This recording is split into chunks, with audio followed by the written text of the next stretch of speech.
ఇప్పుడు కూడా పుష్పదంతులు రచించిన శివ మహిమన స్తోత్రం ఆధారంగా వ్యాఖ్యానం చేసుకోబోతుంది. పుష్పదంతుడు గంధర్వరాజు. గంధర్వులకి కామరూపం ధరించే శక్తి ఉంటుంది. కామరూపం అంటే అర్థం ఇష్టం వచ్చిన రూపాన్ని ధరిస్తుంది. పురుషుడు స్త్రీగా మారుతాడు, స్త్రీ పురుషుడుగా మారుతుంది. గంధర్వుడైన పురుషుడు జంతువుగా మారతాడు, రాయిగా మారతాడు, చెట్టుగా మారతాడు, ఎలాగైనా మారతాడు. దేవతలందరికీ ఉంటుంది. దేవజాతులు సిద్ధులు, సాధ్యులు, గంధర్వులు, కిన్నరులు, కింపురుషులు ఇవన్నీ దేవజాతులు. యక్షులు, రాక్షసులు ఇవన్నీ రాక్షస జాతులు. మానవులం మనం ఉండనే ఉన్నాం. మానవులు మళ్ళీ ఈవేళ 6 ఖండాల్లో ఉన్నారు. ఇవన్నీ మానవ జాతులు కావు. అసలు మీరు రకరకాల ఖండాల్లో ఉన్న మనుషుల ఆకారాలు చూస్తే అసలు వీడు మనుషులేనా అనిపిస్తుంది మనకి. వాళ్ళకేమనిపిస్తుంది, మనం మనుషులేనా అని వాళ్ళకి అనిపిస్తుంది. మరి జపాన్, చైనా వాళ్ళ ఆకారాలు చూడండి, మనకి ఏమి సంబంధం అన్నట్టు ఉండదు, అలా విచిత్రంగా ఉంటాయి. దక్షిణాఫ్రికా వారి ఆకారాలు చూడండి ఎంత విభిన్నంగా ఉంటాయో మనకు అసలు. కానీ ఆ జాతి అంతా ఒకలాగే ఉంటారు. నైజీరియా ఆ ప్రాంతాల వాళ్ళు, కెన్యా వాళ్ళందరూ ఒకలాగే ఉంటారు, నల్లగా లావుగా అలా ఉంటారు. జపాను, చైనా వాళ్ళని చూడండి, చైనా వాళ్ళందరూ ఒకలా ఉంటారు. వీడు చైనా వాళ్ళని వెంటనే గుర్తుపట్టచ్చు. ఈ ఆకార భేదాలు మానవుల్లో లేవా? అమెరికా, ఐరోపా ఖండాలన్నీ ఒకలా ఉంటాయి సుమారుగా. వీడు ఫ్రాన్స్ వాడు, వీడు ఇంగ్లాండ్ వాడు, వీడు అమెరికా వాడని గుర్తుపట్టేయచ్చు. చర్మాన్ని బట్టే గుర్తుపట్టేయచ్చు. ఇలా మానవ జాతులు ఉన్నట్టే దేవజాతులు ఉన్నాయి. అందులో గంధర్వ జాతిలో ఒక రాజు ప్రముఖుడైన వాడు పుష్పదంతుడు. ఈ పుష్పదంతుడు ఆకాశయానం చేస్తున్నాడు. ఆయనకి కింద ఒక పూల తోట కనపడింది. విచిత్రమైన పువ్వులన్నీ ఉన్నాయి అక్కడ, రకరకాల రంగుల పూలు, ఒకే రకం కాదు, రకరకాల రంగులు. దాంతో ఆయనకి ఒక కాంక్ష కలిగింది, ఇదే మమకారం. అంత గంధర్వుడికి, దేవలోకంలో ఉండేవాడికి బోళ్ళు ఉద్యానవనాలు అక్కడే ఉన్నాయి కదా, ఇదెందుకండి? యోగి వేమన గారు చెప్పినట్టే, పాలసంద్రమందు పవళించడు స్వామి, గొల్ల ఇండ్ల పాలు కోరనేలా, ఎదుటివారి సొమ్ములు ఎల్లవారికి తీపి అన్నాడు. పాలసముద్రంలో ఉండే విష్ణువు శ్రీకృష్ణుడే పుట్టి చేసిన పనేమిటి? వాళ్ళింట్లో పాలు తాగితే పర్వాలేదు, మొత్తం గూడెంలో పాలని ఆయన తాగేశాడు. పైగా తాగింది తక్కువ, పంచిపెట్టింది ఎక్కువ. ఎందుకు అంటే వేమన గారు సరదాకి ఏమన్నాయంటే చమత్కారంగా, భగవంతుడిని లీలని అర్థం చేసుకున్న స్వభావం అర్థమవుతుందయా? పాలసంద్రంలో పడుకుంటాడా, ఇక్కడికి దిగొచ్చాడా, ఈయనకి పాలెందుకు అసలు పని లేక? పైగా ఏమన్నా దేవుడు అనేవాడు మనకివ్వాలి, మన దగ్గర నుంచి తీసుకోవడం ఏంటండి? ఆయన తీసుకోవడం మొదలెడితే మన దగ్గర ఇంకేముంటాయి, అయిపోతాయి. నేను ఆయనకి ఇవ్వగలమా? దేవుడి దగ్గర నైవేద్యం ఎందుకు పెడుతున్నాం మనం? తినడం అని బాగా తెలుసు కాబట్టి. తింటాడంటే పెడతామేంటి? అమ్మా తినడం అని బాగా తెలుసు కాబట్టి పెడతాం. తినడం ఆయన మొదలుపెట్టాడంటే మనం పెట్టలేము, సాధ్యం కాదు అది.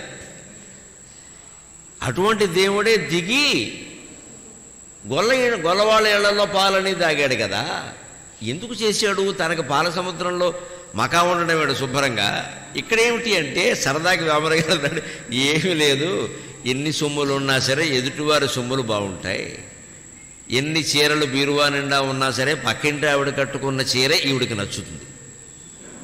ఆ చీర చూడండి ఎంత బాగుందో అంటుంది. ఇప్పుడు పొరపాటున వాళ్ళ ఆయన నాలాగే కాస్త చమత్కారం అయ్యింది, అవును చూశాను, ఆవిడను కూడా చూశాను, చాలా బాగుందంటే చీర చూడమన్నాను నేను, ఆవిడ చూడమన్నాడు. మరి ఆవిడ చూడకుండా చీర ఎలా,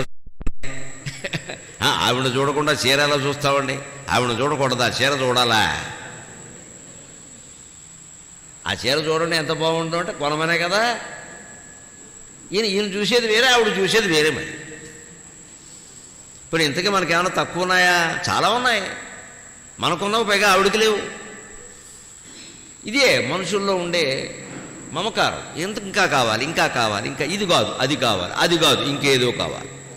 ఇదమధ్యమయా లబ్ధం ఇమం ప్రాప్స్యే మనోరథం ఇదమస్తి ఇదమపి మే భవిష్యతి పునర్ధనం. భగవద్గీతలో చెప్పిన మాట. ఇదిగో నాకింత ఉంది, నేను ఇంత సంపాదించా, ఇంకా ఇంత కావాలి, రేపు 10 రోజుల్లో నాకు ఏదో వస్తుంది, 2 కోట్లు వస్తుంది, తర్వాత ఏదో వస్తుంది, ఇంకా చాలా వస్తాయి, నేను మొత్తం మీద ఒక 100 కోట్లు సంపాదించాలని అనుకుంటున్నా అంటాడు. ఇంత చేసి వీడు సంపాదించేది 2 కోట్లు. వీడు మన్నాడు పొద్దున గుండెపోటు వచ్చి పోతాడు. శ్రీమద్ రమారమణ గోవిందో హరి.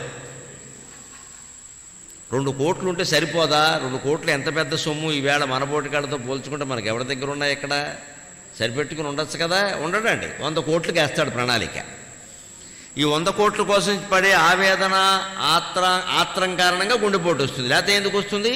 ప్రశాంతంగా ఉంటే బీపీలు, రక్తపోట్లు, మధుమేహాలు, గుండెపోట్లు ఎందుకు వస్తాయి? ఆందోళనే ప్రధానంగా వస్తాయని వైద్యులందరూ చెప్పిన విషయం, మనం చెప్పుకునేది కాదు. భౌతికమైన పరిస్థితుల వల్ల మధుమేహం రావడం, రక్తపోటు రావడం చాలా తక్కువ. ఆ మానసిక పరిస్థితులే ఎక్కువ. ముఖ్యంగా షుగర్, మధుమేహ వ్యాధి ఇవాళ దేశంలో సగం మందికి ఉంది. సగం మందికి 40% పైనే. ఆందోళన, ప్రతి చిన్నదానికి ఆందోళన, అనవసర బాధ్యతలన్నీ నెత్తి మీద వేసుకోవడం, ఇంకా దాని గురించి ఏదో అందరికీ సలహాలు ఇస్తూ ఉండడం, మళ్ళీ వాళ్ళు వెళ్ళలేదని బాధపడ్డాం. సో వాడికి 30 ఏళ్ళు వచ్చి వాడు కాపురం వాడు పెట్టాక నువ్వు సలహా ఎందుకు? ఇక్కడ పని లేక అడిగితే చెప్పాలి, లేత మానేయాలి. అడిగితేనే చెప్పాలి, లేత మానేయాలి. రోజు ఫోన్లు చేసి కనుక్కోకూడదు. రోజు ఫోన్ చేస్తే ఏదో ఒకటి చెబుతూనే ఉంటారు. ఇంతే. తగ్గించుకోవడం మనకి ఇష్టం ఉండదు. ఇదే మమకారం. మరి గంధర్వుడు కదా, పుష్పదంతుడు ఎక్కడో ఉన్నాడు కదా, ఆయనకు బోళ్ళు ఉద్యానవనాలు ఉన్నాయి కదా. ఈ ఏదో భూలోకంలో ఉండే ఓ తోట, అందులో ఉండే 4 పువ్వులు ఆయనకి ఎందుకండి? ఇదే ఎదుటివారి సొమ్ములు ఎల్లవారికి తీపి. అందుకని ఆయన ఏం చేశాడు? దిగాడు. ఈ పువ్వులు బాగా నచ్చాయి, మొత్తం తోటంతా కోసేసాడు. ఆశ. పోను 4 పువ్వులు కోసి పట్టుకెళ్ళొచ్చగా. అబ్బాయి ఆశ. పైగా నేను గంధర్వుణ్ణి, మానవులు నన్నేం చేస్తారు? ఇది అహంకారం. వీడికి సమాధానమే భక్తి. ఇవన్నీ మనలో ఉన్నాయా లేదా? పుష్పదంతులు ఏంటంటే మనలో ప్రతి వాళ్ళలో ఉన్నాయి. ఇక్కడ నన్నెవడేం చేస్తాడు, నేనేమైనా చేస్తా అనేది ఒకటి ఉంది. నాకు ఇవన్నీ కావాలి, ఇంకేదో కావాలి, అది కూడా ఉంది. అంతే కిందికి దిగాడు, మొత్తం కోసేశాడు పువ్వులన్నీ. ఇలాగా 1 రోజో 2 రోజో జరిగితే తోటమాలులకి అనుమానం రాలా. ఏదో జరిగిందేమో, ఏ జంతువులైనా వచ్చాయేమో ఏదో అనుకున్నారు. ఆ జంతువులు వస్తే పువ్వులు ఎందుకు కోస్తాయి? ఆకులు తింటాయి, ఇంకా మొక్క పీకేస్తాయి. పోనీ మనుషులు ఎవరైనా దొంగలు వచ్చారేమో అని కాస్త కాపలా గట్టిగా పెట్టారు. ఆ దేశాన్ని పాలించే రాజు చిత్రరథుని యొక్క ఉద్యానవనం అది. ఈయన మానవుడే. పైగా ఈ చిత్రరథుడు శివభక్తుడు. ఈయన రోజు పువ్వులు కోసి శివుడికి పూజ చేసేవాడు. మనం కూడానండి పిల్లలతో రోజు పూజ చేయించడం అలవాటు చేయాలండి ఇంట్లో. ముఖ్యంగా 10వ తరగతి దాటే వరకు రోజు పిల్లల్ని మన దగ్గర కూర్చోబెట్టి పొద్దున్న తల్లి తండ్రి, ముఖ్యంగా తండ్రిది బాధ్యత, తల్లి కంటే కూడా. ఎందుకంటే ఆవిడకి ఏదో పనులు ఉంటాయి అక్కడ. వాళ్ళకేవో క్యారేజీలు సర్దడం, భర్తకు వండి పెట్టడం, ఇలాంటివన్నీ ఉంటాయి. తండ్రికే లేవాలి, 4 గంటలకే లేవాలి అవసరం. ఆ పిల్లల్ని స్నానం చేసిన తర్వాత పూజామందిరంలోకి వెళ్ళి దండం పెట్టుకుని దేవుడి దగ్గర ఒక్క పువ్వు పెట్టడం, ఒక నమస్కారం పెట్టడం లాంటిది చెయ్యకుండా వాడిని వెళ్ళనివ్వకూడదు. ఇది చెయ్యి అని చెప్పాలి. మా తాతగారు బొమ్మకంటి సుబ్బారావు గారని, మా మాతామహులు, మా అమ్మగారు తండ్రి. ఆయనకి 14 మంది సంతానం. అందులో మా అమ్మ నెంబర్ 1 పెద్దావిడ. మాకందరికీ చిన్నతనంలో ఈ మనవాళ్ళు మనవరాళ్ళు అందరినీ ఆయన చేరదీసి ఏం చేసేవారంటే, ఇంట్లో కృష్ణ మందిరం ఉంటే అక్కడ ఆ మందిరం మెట్ల మీద పువ్వులు పెట్టించేవారు. ఎంత అందంగా పెట్టించేవారంటే, ఆ పైన 8 మెట్లు పైన సింహాసనం, దాని మీద కృష్ణుడు. ఈ మెట్లన్నిటి మీద చెక్కలు చేయించాడు ఆయన. చెక్కలు, మెట్టుకో చెక్క, పాలరాయి వేయించాల చెక్క. ఆ చెక్కకి మళ్ళీ చిల్లులు, మామూలు చెక్క కాదు, చిల్లులు. ఆ చిల్లుల్లో నిత్యమల్లి పువ్వు మొగ్గ కోసి పెట్టాలి 4:30కి. అది లెక్క. 4:30కే. మళ్ళీ 5:30 అయితే విచ్చుకుంటుంది, కుదరదు. విచ్చుకున్నాక పెట్టలేము. నిత్యమల్లి పువ్వులు దిశగా ఎరుపు రంగులో ఉంటాయి. అవి మొగ్గగా ఉన్నప్పుడు సరిగ్గా ఆ చిల్లులో ఇముడుతాయి.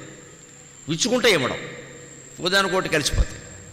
ఆ మొగ్గ దశలో ఉన్నప్పుడు ఆయన 4:30 పువ్వులు కోయాలరా, పువ్వులు విచ్చుకుంటారా, విచ్చుకుంటే పెట్టకూడదమ్మా, అలా చెక్కమే పెట్టాక విచ్చుకున్నప్పుడు మీరు చూడాలరా అంటే ఆ దృశ్యాన్ని చూడడం కోసం మేము లేచేవాళ్ళం అండి. ఆ మొగ్గలు మేము పెట్టాక అవి ఆరయేసరికి ఎలా విచ్చుకుని ఉంటే ఆ పువ్వుల మధ్యలో కృష్ణ పరమాత్మ ఎలా ఉండేవాడంటే మధురలో ఉద్యానవనంలో కూడా ఉన్నాడో లేదో బృందావనంలో కానీ మా ఇంట్లో ఉన్నాడు అనిపించింది మాకు చూస్తుంటే. అలాగే దానికోసం మమ్మల్ని మనవాళ్ళని మనవరాళ్ళని ఆయన 4:30కి లేపేసేవాడు. కానీ ఈ ఆనందం కోసం లేచేవాళ్ళు, మామూలుగా లేవమంటే లేవం.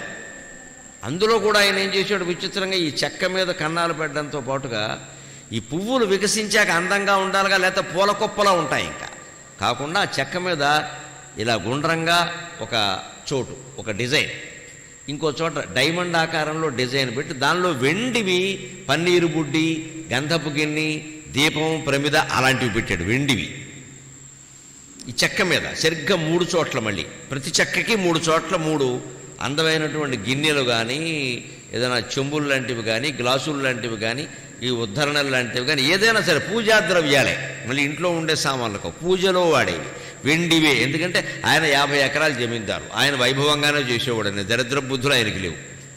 మనం జమీందారులా మనకే అని చేసేవాడే. ఆ వెండి సామాన్ చేయించాడు. ఈ చెక్క మీద పెట్టిన మొగ్గల మధ్యలో అవి ఉండేవి, ముందే ఉండేవి, వాటి చుట్టూ మేము పువ్వులు అమర్చేవాళ్ళం. పొద్దున్న 6ంటికి మీరు వెళ్ళిపోయి స్నానాలు చేశారంటారు. ఆయన వాడు స్నానం చేసి అక్కడికి వచ్చేసరికి 8 మెట్లతోటి శ్రీకృష్ణుడికి సింహాసనం, ఆ పైన శ్రీకృష్ణస్వామి మురళి ఊదుకుంటూను రుక్మిణీదేవితో సహా ఉండేవాడు. ఈ కింద మెట్ల మీద ఈ పువ్వులు ఉండేవి వికసించి, అందులో మళ్ళీ పోటీ నేను పెట్టిన పువ్వులు బాగా వికసించాయి అని అదో సరదా. ఈ నేను అనేది ఉంటుంది చిన్నతనంలో. ఆ నేను పెద్ద అయినా సరే కొనసాగుతోంది అంటే మనం బాల్యాన్ని విడిచిపెట్టలేదన్నమాట. పెద్దవుతున్న కొద్దీ నేను నాది పోవాలండి. చిన్నపిల్లలకు ఉంటాయి, తప్పదు, అది వాళ్ళు అజ్ఞానం. బాల్యం అంటేనే అజ్ఞానం. అజ్ఞానంలో ఉంటాయి నేను నాది అనేది. జ్ఞానం పెరుగుతున్న కొద్దీ నేను నాది పోవాలి. ఇక్కడ కార్యక్రమం అన్నాక ఎవరో తలపెడతారు, ఎవరో చేస్తారు, అది మీరు అందరూ చేసినట్టుగా మీరు భావించాలి. పురస్కారం ప్రకటించినప్పుడు పద్మశ్రీ పురస్కారం ప్రకటించగానే నాకు చాలామంది ఫోన్లు చేసి అన్న మాట ఏమిటంటే, వారి హృదయాల నుంచి వచ్చిన మాట, ఇది మాకే వచ్చినట్టుగా మేము భావిస్తున్నాం అన్నారు. నాకు కడుపు నిండిపోయింది ఆ మాటతో. మాకే వచ్చినట్టుందండి, మాకే వచ్చినట్టుందండి. నాకు వస్తే నీకు రావడం ఏంటి అంటే, వాళ్ళందరి హృదయాల్లో భగవంతుడి దయ వల్ల నా మాటలు అలా నాటుకున్నాయంటే, నాకు కావలసిన మాటలు ఈయన చెబుతున్నాడు, నా జీవితం బాగుపడే మాటలు ఈయన చెబుతున్నాడు, కాబట్టి ఈయన గౌరవం జరిగితే నాకు జరిగినట్టే అని భావించబట్టే కదండి ఈ పురస్కారం వచ్చింది. ప్రజల ఆశీర్వాదం లేకుండా జరుగుతుందా? జనతా జనార్దనుడు కదా, ప్రజలంటే జనతా జనార్దనుడు. నిజంగా అందువల్ల వచ్చింది, అందులో సందేహమే లేదు. ఎందుకంటే ఈ పురస్కారాల కోసం ప్రతిపాదన చేస్తారు. మీరు కూడా మీకు తోచిన వాళ్ళని ప్రతిపాదించవచ్చు. రేపు ఎప్పుడో ఏప్రిల్లో మొదలవుతుంది, అది ఇప్పుడు ఒక 3 నెలలు 4 నెలలు సెప్టెంబర్తో ముగుస్తుంది. ఆలోపు మీరు ప్రతిపాదించవచ్చు ఎవరన్నా ఉంటే. కాకపోతే దాన్ని ఆ వెబ్సైట్లోకి వెళ్ళి ఆ కాగితాలు డౌన్లోడ్ చేసుకుని దాని అప్లికేషన్ చూసుకుని అందులో మీరు ఎవరికి చెప్పదలుచుకున్నారో, మీ గురించి మీరు చెప్పడం కాదు, మీరు ఎవరికి చెప్పదలుచుకున్నారో వారి పేరు రాసి వారి వివరాలు రాసి, ఈయనంత కృషి చేశాడు ఈ రంగంలో, ఇది సంగీతం, ఇది సాహిత్యం, ఇది ఏదో సమాజ సేవ, ఇదేదో రాజకీయం, ఇంకోటి రాజకీయం కూడా చేయొచ్చు, ఇంత సేవ చేశాడు, ఈయనకి ఇవ్వాలని నేను అనడానికి కారణాలు ఇవి అని చెప్పాలి. ఇది నరేంద్ర మోడీ గారు ప్రధానమంత్రిగా వచ్చిన తర్వాత 5-6 ఏళ్లుగా మాత్రమే ఇది జరుగుతోంది. అంతకుముందు లేదు. రాష్ట్ర ముఖ్యమంత్రులు, మంత్రిమండలో, పైవాళ్ళలో, కింద వాళ్ళలో ఏవో పేర్లు రాసేసుకోవడం, వాళ్ళకి కావలసిన వాళ్ళకి ఇచ్చేసుకోవడం. రాజకీయ అవసరాలు చాలా పనిచేసి, ఫిరాయింపులు పనిచేసే, ఒత్తిళ్లు పనిచేసే, రకరకాల పనిచేసి, నా కోసం నాయకులు పనిచేయరు, నాకు బాగా తెలుసు. నేను వాళ్ళనే విమర్శిస్తాను, వాళ్ళు ఎందుకు పనిచేస్తారు? అంచేత నా కోసం పనిచేసింది ఎవరంటే అఖిలాండ కోటి బ్రహ్మాండ నాయకురాలు అమ్మవారు ఒక్కతే నా కోసం పనిచేసింది. నీకెందుకు రాదు నేను చూస్తాను రాని. భగవత్ శక్తి ముందు ఎవరు ఆగలేరు కదండి. నాకు ఏర్పడిన నమ్మకం ఇప్పుడు మీకు ఏర్పడవలసిన నమ్మకం ఏమిటంటే, మనం పురస్కారాల కోసమో గౌరవాల కోసమో జీవితంలో విలువల్ని విడిచిపెట్టి బానిసల్లా బతకాల్సిన అవసరం లేదు. ధైర్యంగా ఉండొచ్చు, హాయిగా ఉండొచ్చు, చెప్పదలుచుకున్న అభిప్రాయాన్ని మొహమాటం లేకుండా చెప్పచ్చు. అయినా మనకు వస్తాయి. దీనికి ప్రమాణం ఏమిటంటే ఆముక్తమాల్యదలో కృష్ణదేవరాయలు చెబుతాడు, భూతహితంబు కోరి ఉచ్చరించుడు మాట వినకొన్నను భూతహితంబు కోరి ఉచ్చరించుడు మాట ఈశ్వరుండైన మెచ్చును కదా అంటాడు. ఎదుటివాళ్ళు విన్నారా లేదా, నచ్చిందా లేదా నీకు అనవసరమయ్యా, సమాజ హితం కోరి నువ్వు మాట్లాడితే భగవంతుడు మెచ్చుకుంటాడు అన్నాడు. జనతా జనార్దనుడు అంటే ఇంకెవరండి, భగవంతుడు కాబట్టి. అది రుజువైంది. నన్ను చాలామంది ఇంటర్వ్యూలో అడిగితే మీకోసం ఎవరు కృషి చేశారంటే గోడ మీద మా అమ్మవారిని చూపించాను, ఆవిడ కృషి చేసింది నాకు తెలియదని చెప్పాను. దైవానుగ్రహం తప్పితే ఇందులో ఏమీ లేదన్న నాకు తెలియదు, నిజంగానే తెలియదు. ఆ రోజు హోంశాఖ నుంచి ఆ ఫోన్ వచ్చే వరకు నాకు అసలు ఏమి తెలియదు విషయం. నేనే ఇలా గెలుకున్నాను మన పేరా అని అంతే. ఇప్పుడు ఇంత ఎందుకు అనుకుంటున్నారు అలాగా? అందరి విషయంలో అనుకున్నారా? నేను చాలా అదృష్టవంతుడు. ఆ మాట విని పొంగిపోయాను. నాకు వచ్చినట్టుగా ఉంది, మాకు వచ్చినట్టుగా ఉంది. ఇందులోనే చూడండి, అహంకారాన్ని మమకారాన్ని రెచ్చగొట్టే మాటలు కొన్ని ఉంటాయి. వాటిని తట్టుకోవాలి జాగ్రత్తగా. మీకు వచ్చింది చాలా తక్కువ అండి, ఇంకా పెద్దది రావాలండి అన్న. నేను వెంటనే అన్నాను, దేవుడు ప్రసాదంలో కేజీకి 100 గ్రాములకి తేడా ఉండదు అన్నాను. దేవుడు ప్రసాదం అన్నా కేజీ అయినా ఒకటే, 100 గ్రాములు అయినా ఒకటే. ఒక్కడే వస్తే ఇంత పెడతారు, నలుగురు కనిపిస్తే కొంచెం ఎక్కువ పెడతారు, అంతకంటే ఉంది. మంచిది ఏదైనా ఒకటేనాయా. ఎప్పటి నుంచో మనం 20-30 ఏళ్ళుగా అవధానాలు చేసి ప్రసంగాలు చేసి దేశం గురించి చెబుతున్నాను. నేను దేవుడితో పాటు దేశం గురించి చెబుతున్నా. నాకు ఇవాళ అందింది ఏమిటి అంటే, ఎప్పుడూ భరతమాతను పుష్పాలతో మనం పూజ చేస్తూనే ఉన్నాం. ఇప్పుడు ఆవిడ నీ పువ్వులు నా దగ్గర చేరాయని ఒక రసీదు పంపింది నాకు అని చెప్పాను. నువ్వు అర్చించిన పువ్వులు నన్ను చేరాయి అని ఒక రసీదు పంపింది అన్న. మనం ఒక రిజిస్టర్డ్ పోస్ట్లో ఒక ఉత్తరం పంపించామండి, అది అవతల వాడికి చేరుతుంది. రిజిస్టర్డ్ పోస్ట్ అంటే అర్థం ఏంటి, చేరుతుంది. కానీ ఇదివరకు ఒకటి ఉండేది, ఈ మధ్య కనపట్ల. రిజిస్టర్డ్ పోస్ట్ విత్ ఎక్నాలెడ్జ్మెంట్ జూ అని ఉండేది, 30 పైసలు దానికి అదనం. మా చిన్నతనం ఆ ఎక్నాలెడ్జ్మెంట్ కార్డు కూడా పెడితే అటు ఇటు చిరునామాలు రాస్తారు దానికి. టు ఫ్రమ్ సరిగ్గా రాయకపోతే మళ్ళీ వేసిన వాడి దగ్గరికి వస్తుంది, అది మళ్ళీ అవతల వాడికి వెళ్ళిపోతుంది. సరిగ్గా రాసుకోవాలి. అది వచ్చేసింది అనుకోండి, అమ్మాయ వాళ్ళకి చేరిందనమాట అని నాకు తెలుసు. రేపు పొద్దున్న ఎప్పుడైనా వాళ్ళు కాదంటే, ఇదిగోనయ్యా నా దగ్గర నువ్వు సంతకం పెట్టావు, నీకు అందినట్టుగా అంటే అంత ఉంటుంది. అలాగా చేసిన సేవకి, భారతమాత ఎందుకు చూపించిన భక్తికి నాకు రసీదు వచ్చింది, అంతకంటే లేదు. ఇది తప్పించుకునే విధానం. లేకపోతే నిజమేనంటే నేను అదే అనుకుంటున్నానంటే ఇది అహంకారమే. ఇది ఇంకో మాట వచ్చింది, మీకు ఎప్పుడో రావాలండి, ఆలస్యమైంది అన్నారు. దానికి సమాధానం చెప్పాను హృదయపూర్వకంగానే, ఎవరి కోసమో చెప్పాల. దైవ దర్శనానికి వరుసలో నుంచుంటాం, మనకంటే ముందు వాడు ఉంటాడు, వాడికంటే ఒక అరగంట ఆలస్యంగా మనకి దర్శనం అయితే దేవుడు విగ్రహం అన్న మారిపోతుందా అన్నాడు. ఏం మారిపోదు కదా, ఎప్పుడైనా ఒకటే. దైవ దర్శనం 6ంటికైనా ఒకటే, 10ంటికైనా ఒకటే. అంచేత ఆలస్యమైంది, చిన్న వచ్చాయి, పెద్ద వచ్చాయి, ఇవన్నీ లోకం అంటూనే ఉంటుందండి. మనం అవి పట్టించుకోకూడదు. మనకి ఏది ప్రాప్తమో అది వస్తుంది, దాంతో మనం సంతోషంగా ఉన్నాం చాలు. ఇది అహంకార మమకారాలను జయించే విధానం. ఇది జయించలేకపోతే గంధర్వుడైనా ఒకటే, గోంగూర తోటలో ఉన్నవాడైనా ఒకటే, తేడా ఏం లేదు ఇక్కడ. అదే జయించలేకపోయాడు, తోటంతో కోసేసాడు పువ్వులు. చిత్రరథుడు రోజు పుష్పాలతో పూజ చేస్తాడు కాబట్టి, మా తాతగారులాగా ఆయనకి అలవాటు ఉంది కాబట్టి, ఆయన రోజు సేవకుల చేత ఈ పువ్వులు తెప్పించి పూజ చేసేవాడు. 4 రోజులు వరుసగా పువ్వులు అందకపోయేసరికి ఆయన అడిగాడు ఏమైందని. ఏమోనండి మహారాజా, మమ్మల్ని క్షమించండి, మేము కాపలా కాస్తున్నాం, 1000 కళ్ళతో కాస్తున్నామండి బాబు, రాత్రి కూడా కాపలా ఉన్నామండి, పూల తోటలో రాత్రి పనే ఉందండి, రాత్రి కూడా ఉన్నామండి, కానీ ఏం జరుగుతుందో తెలియదండి, తెల్లారేసరికి పువ్వులు మాయమైపోతున్నాయండి, ఒక్కోసారి పగలే మాయమైపోతున్నాయండి. అదేమిటి ఇదేమిటి, భటులు అబద్ధం చెప్పరే, ఈ పువ్వులు పట్టుకెళ్ళి ఎక్కడ అమ్ముకోరేవాళ్ళు అలాంటి వాళ్ళు కాదే అని ఆయన కూడా విచిత్రంగా ఇంకా భటుల్ని అక్కడ పెట్టి తాను కూడా స్వయంగా అప్పుడప్పుడు వచ్చి కాపలాగేశాడు.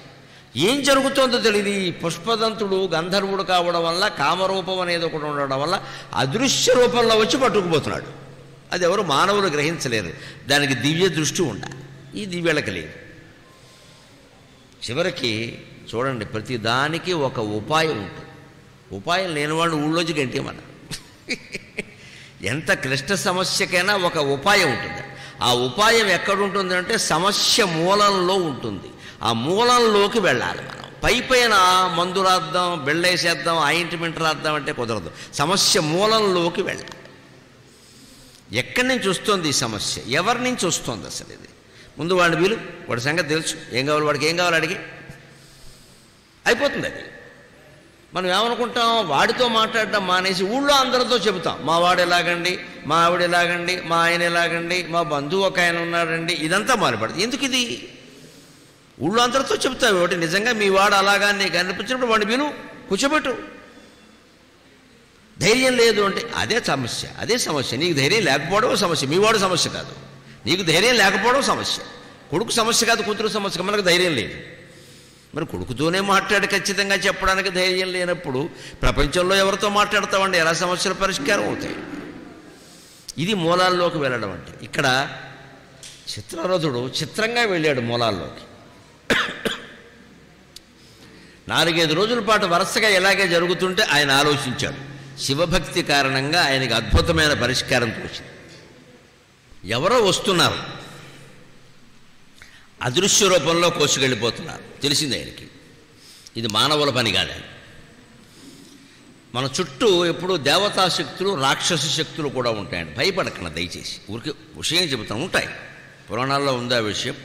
దీన్నే ఇప్పుడు ఆధునిక శాస్త్రంలో పాజిటివ్ నెగిటివ్ ఫోర్సెస్ అంటారు. ఉంటాయి, ఎప్పుడూ ఉంటాయి. ఆ దేవతా శక్తులు అంటారు, ఈ రాక్షస శక్తులను క్షుద్ర దేవతలు అంటారు. అంతకంటే అంటే అల్పశక్తులు. క్షుద్ర అంటే నీచం అని కాదు, అల్పం. వాటి శక్తి చాలా అల్పం, మనం భయపడక్కలేదు. అసలు దేవతా శక్తులు వేరు. ఇదేదో క్షుద్ర దేవతా శక్తులు లేకపోతే ఇతర జాతుల వాళ్ళు చేస్తున్న పని ఇది. దీనికోసం శివమహిమని మనం ఉపయోగించుకోవాలి అని భటుల్ని పిలిచి ఆ పూల చెట్టు పరిసరాల్లో తోటంతా మారేడాకులు జల్లేయండి అని చెప్పి, ప్రతి పూల చెట్టు దగ్గర అలా 10-15 మారేడాకులు అలా జల్లేసేయండి. ప్రతి పూల చెట్టు దగ్గర పువ్వులు ఎక్కడ పడే అవకాశం ఉందో, కోసే మనిషి ఎక్కడ నిలబడే అవకాశం ఉందో అక్కడ జల్లేయండి అన్నాడు. వెంటనే మారేడాకులు జల్లేశారు. అక్కడ లేకపోతే తమిళనాడుని తెప్పించేశారు. ఏకంగా లక్షపత్రి పూజే చేసేశారు. ఈ గంధర్వుడు యథావిధిగా వచ్చాడు. వాడు అదృశ్యం రూపంలో వస్తున్నాడు, కామరూపం. నేను గంధర్వుడనే గర్వం ఒకటి, పువ్వుల మీద మమకారం ఒకటి. వాడు ఆ పువ్వులన్నీ కోసుకెళ్లే క్రమంలో కింద మారేడాకులు తొక్కాడు.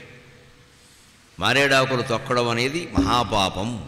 మన సంస్కృతి ప్రకారం కొన్ని పుష్పాలు, కొన్ని ఆకులు మనం కాళ్ళకి తగలనివ్వకూడదు. తులసాకులు ముఖ్యంగా, మారేడాకులు, పసుపు కుంకుమలు, ఇవి కాళ్ళకి తగలకూడదు. వాటిని గౌరవంగా చూడాలి. ఒక పుస్తకం ఎప్పుడు నేల మీద పెట్టకూడదు, ఓ పీట పెట్టి దాని మీద పెట్టాలి పుస్తకం. పసుపు కుంకాలు అంతే, దీపం కూడా అంతే. ఒట్టి నేల మీద దీపం పెట్టకూడదు. ప్రమిద ఉంది కాబట్టి పర్వాలేదు. ప్రమిద కూడా ఒక చిన్న పీట పెట్టి దాని మీద పెట్టడం మంచిది.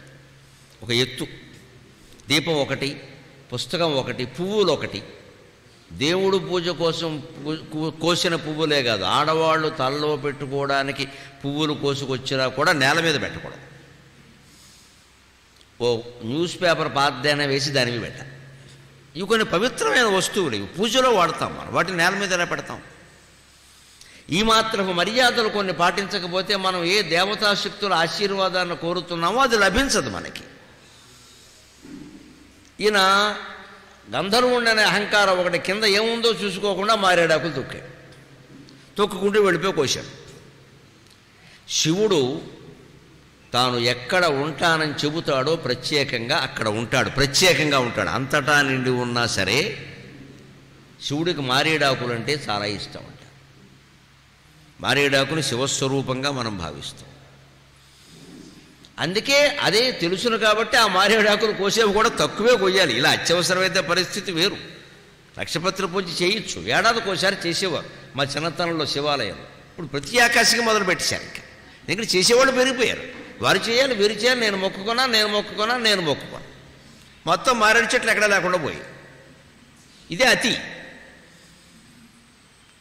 ఎవరికైనా పరవాన్నం ఇష్టమంటేనండి 2 గరిట్లు పెట్టండి, 3 గరిట్లు పెట్టండి. 2 కేజీలు పెడతానంటే ఎలాగమ్మా వాడు తినద్దా? చచ్చిపోడా తిని? మనలో ఉన్న ఓవర్ యాక్షన్ అంతా ఇదే. దేవుడికి ఇది ఇష్టం అనగానే 1 కోటి ఏకంగా 4 ఆకులు చాలయ్యా అని చెప్పాడు. అది కూడా మారేడాకులు ఎందుకు చెబుతారు? మారేడాకు చెమ్మని హరిస్తుంది. శివాలయంలో ఎప్పుడూ చెమ్మ ఉంటుంది, ఎందుకంటే అభిషేకాలు చేస్తూ ఉంటారు, ఎప్పుడూ ఉంటుంది. విష్ణు ఆలయంలో అంత ఉండదు. విష్ణువు అలంకార ప్రియుడు, శివుడు అభిషేక ప్రియుడు. అందుకని చుట్టూ అభిషేకం అయ్యాక కాస్త చెమ్మ పోవడానికి 4-5 మారేడాకులు దళాలు వేసేస్తే, దళం ఎందుకోసం, ఒక ఆకు వేస్తే ఇలాగే ఉంటుంది, దళం వేస్తే ఆ పక్కకి విరిసినట్టుగా అవుతుంది, అక్కడ ఉండే చెమ్మ మొత్తం హరిస్తుంది. అందుకని 4-5 దళాలు శివలింగం చుట్టూ వేసేస్తే ఆ చెమ్మ హరిస్తుంది. అందుకే ఇష్టం. ఆ ఇష్టము, ఆ ప్రీతి కారణంగా శివుడు ఆ తోటలు కాపాడాలి, ఆ చెట్లు కాపాడాలి అంటే కొన్ని శక్తులు ప్రదర్శించక తప్పదు. అందుకని ఎప్పుడైతే ఈయన మారేడాకులు తొక్కాడో అక్కడ శివుడికి తపోభంగం అయింది కైలాసంలో. చూశాడు ఒక్కసారి, వాడు నా భక్తుడు, వాడు ఏదో చేసుకుంటున్నాడు పాపం, దేశాన్ని పాలించే రాజు అయి ఉండి కూడా పొద్దున్న 1 అరగంట దేవుడు పూజ కోసం కేటాయించాడు. ఎవరుంటారు ఇలాంటి రాజులు? ఇవాళ కుర్రాళ్ళు చేయట్లేదు, రాజకీయ నాయకులు ఎక్కడ చేస్తారండి? కానీ రాజకీయంలో ఉన్న వాళ్ళకు కూడా నేను చాలా అభిమానంతో ప్రేమతో చెబుతున్నా, దయచేసి పొద్దున్నే దేవుడు పూజ మానకండి, ఎట్టి పరిస్థితుల్లో మానకండి. రాజకీయంలో చిన్న పదవి పెద్ద పదవి ఏదైనా సరే మానకండి. రాజ్యలక్ష్మి కోశనాథ చతురంగ బలేశ్వరి రాజరాజేశ్వరి రాజ్యదాయిని రాజ్యవల్లభ రాజత్కృపారాజపీఠ నివేశిత నిజాశ్రత లలితా సహస్రనామాలు. రాజరాజేశ్వరి, రాజ్యదాయిని, రాజ్యం ఆవిడే ఇస్తుంది, రాజ్యవల్లభ మొత్తం రాజ్యానికి ఆవిడే అధిపతి, వీడంతా వీడు బతుకంత, ఆవిడ ఉన్నంతకాలం పీఠ ఉండమన్నంతకాలం ఉంటాడు, దాటిపోతాడు. అంతేకాదు రాజత్కృప రాజపీఠ నివేశిత నిజాశ్రిత, రాజత్కృప ఎప్పుడూ ఆవిడ కృప ప్రకాశిస్తూ ఉంటుంది. రాజపీఠ నివేశిత నిజాశ్రిత, తనను ఆశ్రయించిన వాళ్ళని రాజకీయంగా కూడా ఏ పదవి కావాలంటే ఆ పదవిని భగవంతుడు ఇప్పిస్తాడు, అమ్మవారు మరీను. దీన్నే కొంచెం నేనేం చేశానంటే అటువంటి వ్యామోహాలు కలగకుండా రాజత్కృప రాజపీఠ నివేశిత అని 2 నామాలు ఉంటే నేను ఎప్పుడు కలిపి చదువుకుంటా. రాజత్కృపారాజపీఠ నివేశిత నిజాశ్రిత, నాకు రాజకీయం పదవులు ఎందుకే మొప్పని లేక, కృపారాజపీఠం, నీ దయ అనే పీఠం మీద నన్ను కూర్చోబెడితే చాలు, ఇంకేం అక్కర్లేదు నాకు, అది ఉంటే అన్నీ వస్తాయి అని అనుకుంటాం. అంతే, లేదు పీఠం కావాలన్నా వస్తుందండి, సందేహమే లేదు, అమ్మవారు ఏదైనా ఇవ్వగలుగుతావు. అంచేత రాజకీయంలో ఉన్న వాళ్ళైనా సరే ఎలాగూ తర్వాత వెళ్ళి ఏవో గొడవలు చికాకులు పార్టీలు ప్రతిపక్షాలు లేకపోతే అసమ్మతి వర్గం ఎన్ని తప్పదండి. ఒక పార్టీలో మాత్రం అందరూ సుఖంగా ఉన్నారా? అసమ్మతి వర్గాలు బోర్డు ఉన్నాయి ఇక్కడ, ఎక్కడికక్కడ ముఠాలే. ఈ ముఠాల మధ్యలో మనకు మనశ్శాంతిగా ఉండాలి అంటే మనం పోనీ బాబు ఇన్ని వర్గాలు ఉన్నాయి, కాస్త నాకేదో ప్రాధాన్యం ఉండాలి అని అనుకుంటే ఖచ్చితంగా పొద్దున్న దేవుడు పూజ చేసి ఇంట్లోనే దేవుడికి దండం పెట్టు, 1 అరగంటైనా అక్కడ కూర్చొని ఏదో స్తోత్రం చదువుకుని పారాయణ చేసుకుంటే ఉపయోగం ఏమిటంటే, ఒక 6 నెలలు ఏడాది చేసేసరికండి అసలు ఈ మనిషిలో దిక్కుమాలిన రాజకీయం నాకు వద్దు అనిపిస్తుంది. నేను అందుకే చెబుతున్నాను. లేకపోతే రాజకీయ పదవుల కోసం నేను ఎందుకు చెబుతా, ఎప్పుడు చెప్పను. పద్మశ్రీకి ముందు మన కంఠం ఎలా ఉందో ఇప్పుడు అలాగే ఉంటుంది, ఏం తేడా ఏముండవు. నేను వాటిని ఆశించమని చెప్పను నేను.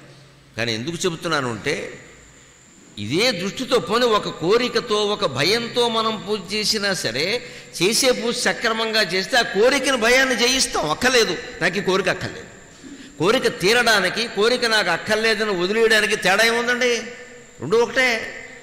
కోరిక తీరింది సంతోషించావు, అలాగే కోరిక తీరకపోతే నాకు అక్కర్లేదని వదిలేసావు సంతోషంగానే ఉన్నావు. ఒక రకంగా రెండోదే మంచిది, ఎందుకంటే ఈ కోరిక తీరిన తర్వాత ఇంకేదో పుడుతూ ఉంటుంది. నాకు అక్కర్లేదు అన్నాక ఇంకా పుట్టేది ఏం లేదు అక్కడ. పిల్లలు లేని వాళ్ళు కావాలి అనుకోండి, ఆడపిల్ల పుడితే మగపిల్లడు అంటారు.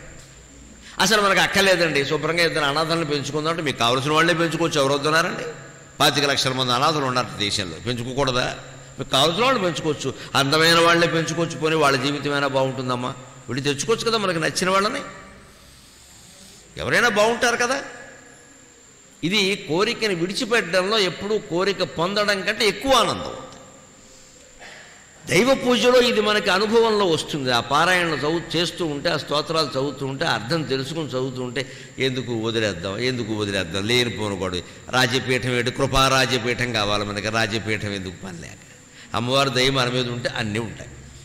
దయ లేకుండా కేవలం రాజకీయ పీఠం ఒకటే వచ్చిందనుకోండి, ఏమో ఎంతకాలం ఉంటామో ఎవడు చంపేస్తాడో తెలియదే. జరగచ్చు కదా, రాజకీయాల్లోనే ఎక్కువ జరుగుతాయి హత్యలు, ఇవన్నీ మారణకాండలు రాజకీయాల్లోనే జరుగుతాయి, మామూలుగా ఎందుకు జరుగుతాయి? మరి అదేమిటంటే అమ్మవారు ఏమంటున్నాను, పదవాడవు కానీ ప్రాణం ఉండాలని అనలేదు కదరా ఉంటుంది. పదవి వస్తుంది, ప్రాణం పోయింది, ఏమైంది ఇప్పుడు? ఇదే జాగ్రత్తగా ఉండాలి. అందుకని శివుడికి తపోభంగమై మెలకు వచ్చేసరికి ఏమిటి జరిగింది అని చూస్తే ఈయన మారేడాకులు తొక్కాడు. ఆయన ఏమనలేదు, వీడు ఎందుకు చేశాడు ఈ పని, నేను గంధర్వుణ్ణి, నాకు దివ్య శక్తులు ఉన్నాయని, అంతే కదా, వీడు దివ్య శక్తులు అణిగిపోగాక అన్నాడు. అంటే శ్రీమద్ రమారమణ గోవింద. ఏం లేదు, ఛార్జీ పీకే కరెంట్ కనెక్షన్ తీసేసాడు, కరెంట్ కనెక్షన్ తీసేసాడు అంతే. ఈ కరెంట్ ఉండబట్టే కదా వీడు అంటే కనెక్షన్ తీసి పారద్దాం. దాంతో వీడు మనిషి అయిపోయాడు, కింద పడిపోయాడు. డబాల్మన్ రాజుగారికి దొరికాడు. ఏమవుతాడు దొరక్క, ఆయన ఎత్తు ఫలించింది, శివుడే మజ్జాక, వెంటనే జైల్లో పెట్టాడు. అప్పుడు ఆ జైల్లోకి వెళ్ళాక పుష్పదంతుడికి పశ్చాత్తాపం వచ్చింది. ఎంత తప్పు చేశాను, నా దేశంలో నా రాజ్యంలో పువ్వులు లేవా, తోటలు లేవా, నేను ఉండకూడదా, ఇవన్నీ నాకెందుకు? ఎప్పుడు మనకైనా చూడండి, చేసేటప్పుడు భావావేశంలో చేసేయడం, భావోద్వేగం, ఎమోషను, నేను తట్టుకోలేకపోయా, ఇరిటేషను, ఇంగ్లీష్ మాటలు అన్నీ వాడేస్తాను, దరిద్రపు మాటలు ఇవన్నీ, ఇరిటేషను, ఎమోషను. ఎందుకు తట్టుకోలేవు? ఆ ఇరిటేషను ఎమోషను వచ్చినప్పుడు తలుపు వేసుకుని జపం చేసుకోవాలి, తగ్గిపోతున్నాడు వెంటనే. ఏదో అనిపించగానే బండేసుకు వెళ్ళిపోవడమే, అప్పుడే ఆవేశాలు జరిగిపోతాయి, అకార్యాలు జరిగిపోతాయి, తర్వాత ఫలితం కూడా అనుభవించాలి మనమే కదా. ఆ శక్తులు ఉడికిపోగాక అనేసరికి ఉడికిపోయాయి, ఈయన తీసుకెళ్ళి జైల్లో పరిస్థితి. గంధర్వుడైతే ఇంకా గరుడ స్తంభం అయితే ఏదైనా ఒకటే, శక్తులు ఉన్నప్పుడే కదా, అవి లేనప్పుడు మానవుడే. ఆ చెరసాలలో ఆయనకి పశ్చాత్తాపం వచ్చింది, అందుకైనా సంతోషించాలి. చెరసాలకు వెళ్ళినా పశ్చాత్తాపడిన వాళ్ళు చాలామంది ఉన్నారు, మళ్ళీ బయటకు వచ్చి అవే పనులు చేస్తారు. అంతవరకు ఈయన మంచివాడే కాబట్టి ఈ స్తోత్రం మనకు వచ్చింది. నిజంగా పశ్చాత్తాపం సరిగ్గా మాట. తరువాత బాధపడ్డం. పశ్చాత్ అంటే తరువాత, తాపం అంటే బాధ. అంటే తర్వాత మనలో చాలామంది ఇలాగే చేసిన తర్వాత బాధపడచ్చు, అది కూడా మంచిది, కానీ ఇంకా చేయకుండా ఉండాలి. అసలు ఈ పశ్చాత్తాపాన్ని మించిన ప్రాయశ్చిత్తం లేదన్నారు. నిజంగా చేసిన తప్పుకి పశ్చాత్తాపడితే ఆ తప్పు అంతటితో అయిపోయినట్టేనండి, మనం దాన్ని అనుభవించక్కర్లేదు. ఏమి తీర్థాలు క్షేత్రాలు అవసరం, మనస్సులో నిజంగా పశ్చాత్తాపడితే ఆ పాపం పోయినట్టే, దాన్ని అనుభవించక్కర్లేదు. ఎందుకంటే నువ్వు బాధపడ్డావుగా. ఇప్పుడు మనం ఏదో తప్పు చేసామంటే వాళ్ళకి నష్టం కలిగింది కదండి, పాపం అంటే అంతే కదా. వాళ్ళు బాధపడ్డారు కదా, వాళ్ళు బాధపడ్డారని తెలుసో లేకపోతే మనం చేసింది మనకే గుర్తొచ్చో మనము బాధపడ్డామంటే అది మనం పడినట్టేగా. బాధ పనిష్మెంటే కదా, బాధ శిక్షే కదా, పోయింది అది. అంచేది మన ఋషులు మన పురాణాల్లో చెప్పిన గొప్ప మాట ఏమిటంటే పశ్చాత్తాపాన్ని మించినటువంటి ప్రాయశ్చిత్తమే లేదయ్యా అన్నారు. నిజంగా మనం ఎదుటి వాళ్ళకి చేసిన దానికి బాధపడితే దాంతో అది పోయినట్టేనండి. కానీ అలా బాధపడినవాడు ఎలా ఉంటాడు, మళ్ళీ చెయ్యడు. మనకు ఆ బాధపడడం మళ్ళీ చేయకుండా ఉండడం ఇష్టం కాదు. కాబట్టి మనం ఏం చేస్తామంటే మా బోటుగాళ్ళని సంప్రదించి, ఏమంటే మొత్తం అనేక రకాల పాపాలన్నీ పోవాలంటే ఏం చేయాలంటే అనగానే కాశీలో గోవును దానం చేయంటాడు. 100 గోవులు దానం చేసినా 100 కాశీలు తిరిగినా పోవు, కుదిరే పని కాదు అది. గోదానం చేసిన పుణ్యం నీకు వేరే వస్తే రావచ్చు, కానీ ఆ పుణ్యంలోంచి ఈ పాపం మైనస్ చేయడం ఉండదు. ప్లస్సే మైనస్సే, ఏ సెంచి కాసెంచే. గోవును దానం చేసిన పుణ్యం వస్తుంది, కాశీ వెళ్ళిన పుణ్యం వస్తుంది, ఎక్కడికి పోదాం, వచ్చే జన్మ ఉత్తమ జన్మ వస్తుంది అంతే. అంతేకాదు ఈ పాపం అందులోంచి తీసేయరు, లెక్కే. మనం ఉద్యోగం చేసాం, వ్యాపారం చేసామండి, లాభాలు వచ్చాయండి, బ్యాంక్ అప్పులు ఉన్నాయండి. లాభాల్లోంచి బ్యాంక్ అప్పులు ఎప్పుడు పోతాయి? నువ్వు కడితే పోతాయి, నువ్వు కట్టకుండా ఊటికి పోమంటే ఎలాగా? నువ్వు కడితే పోతాయి.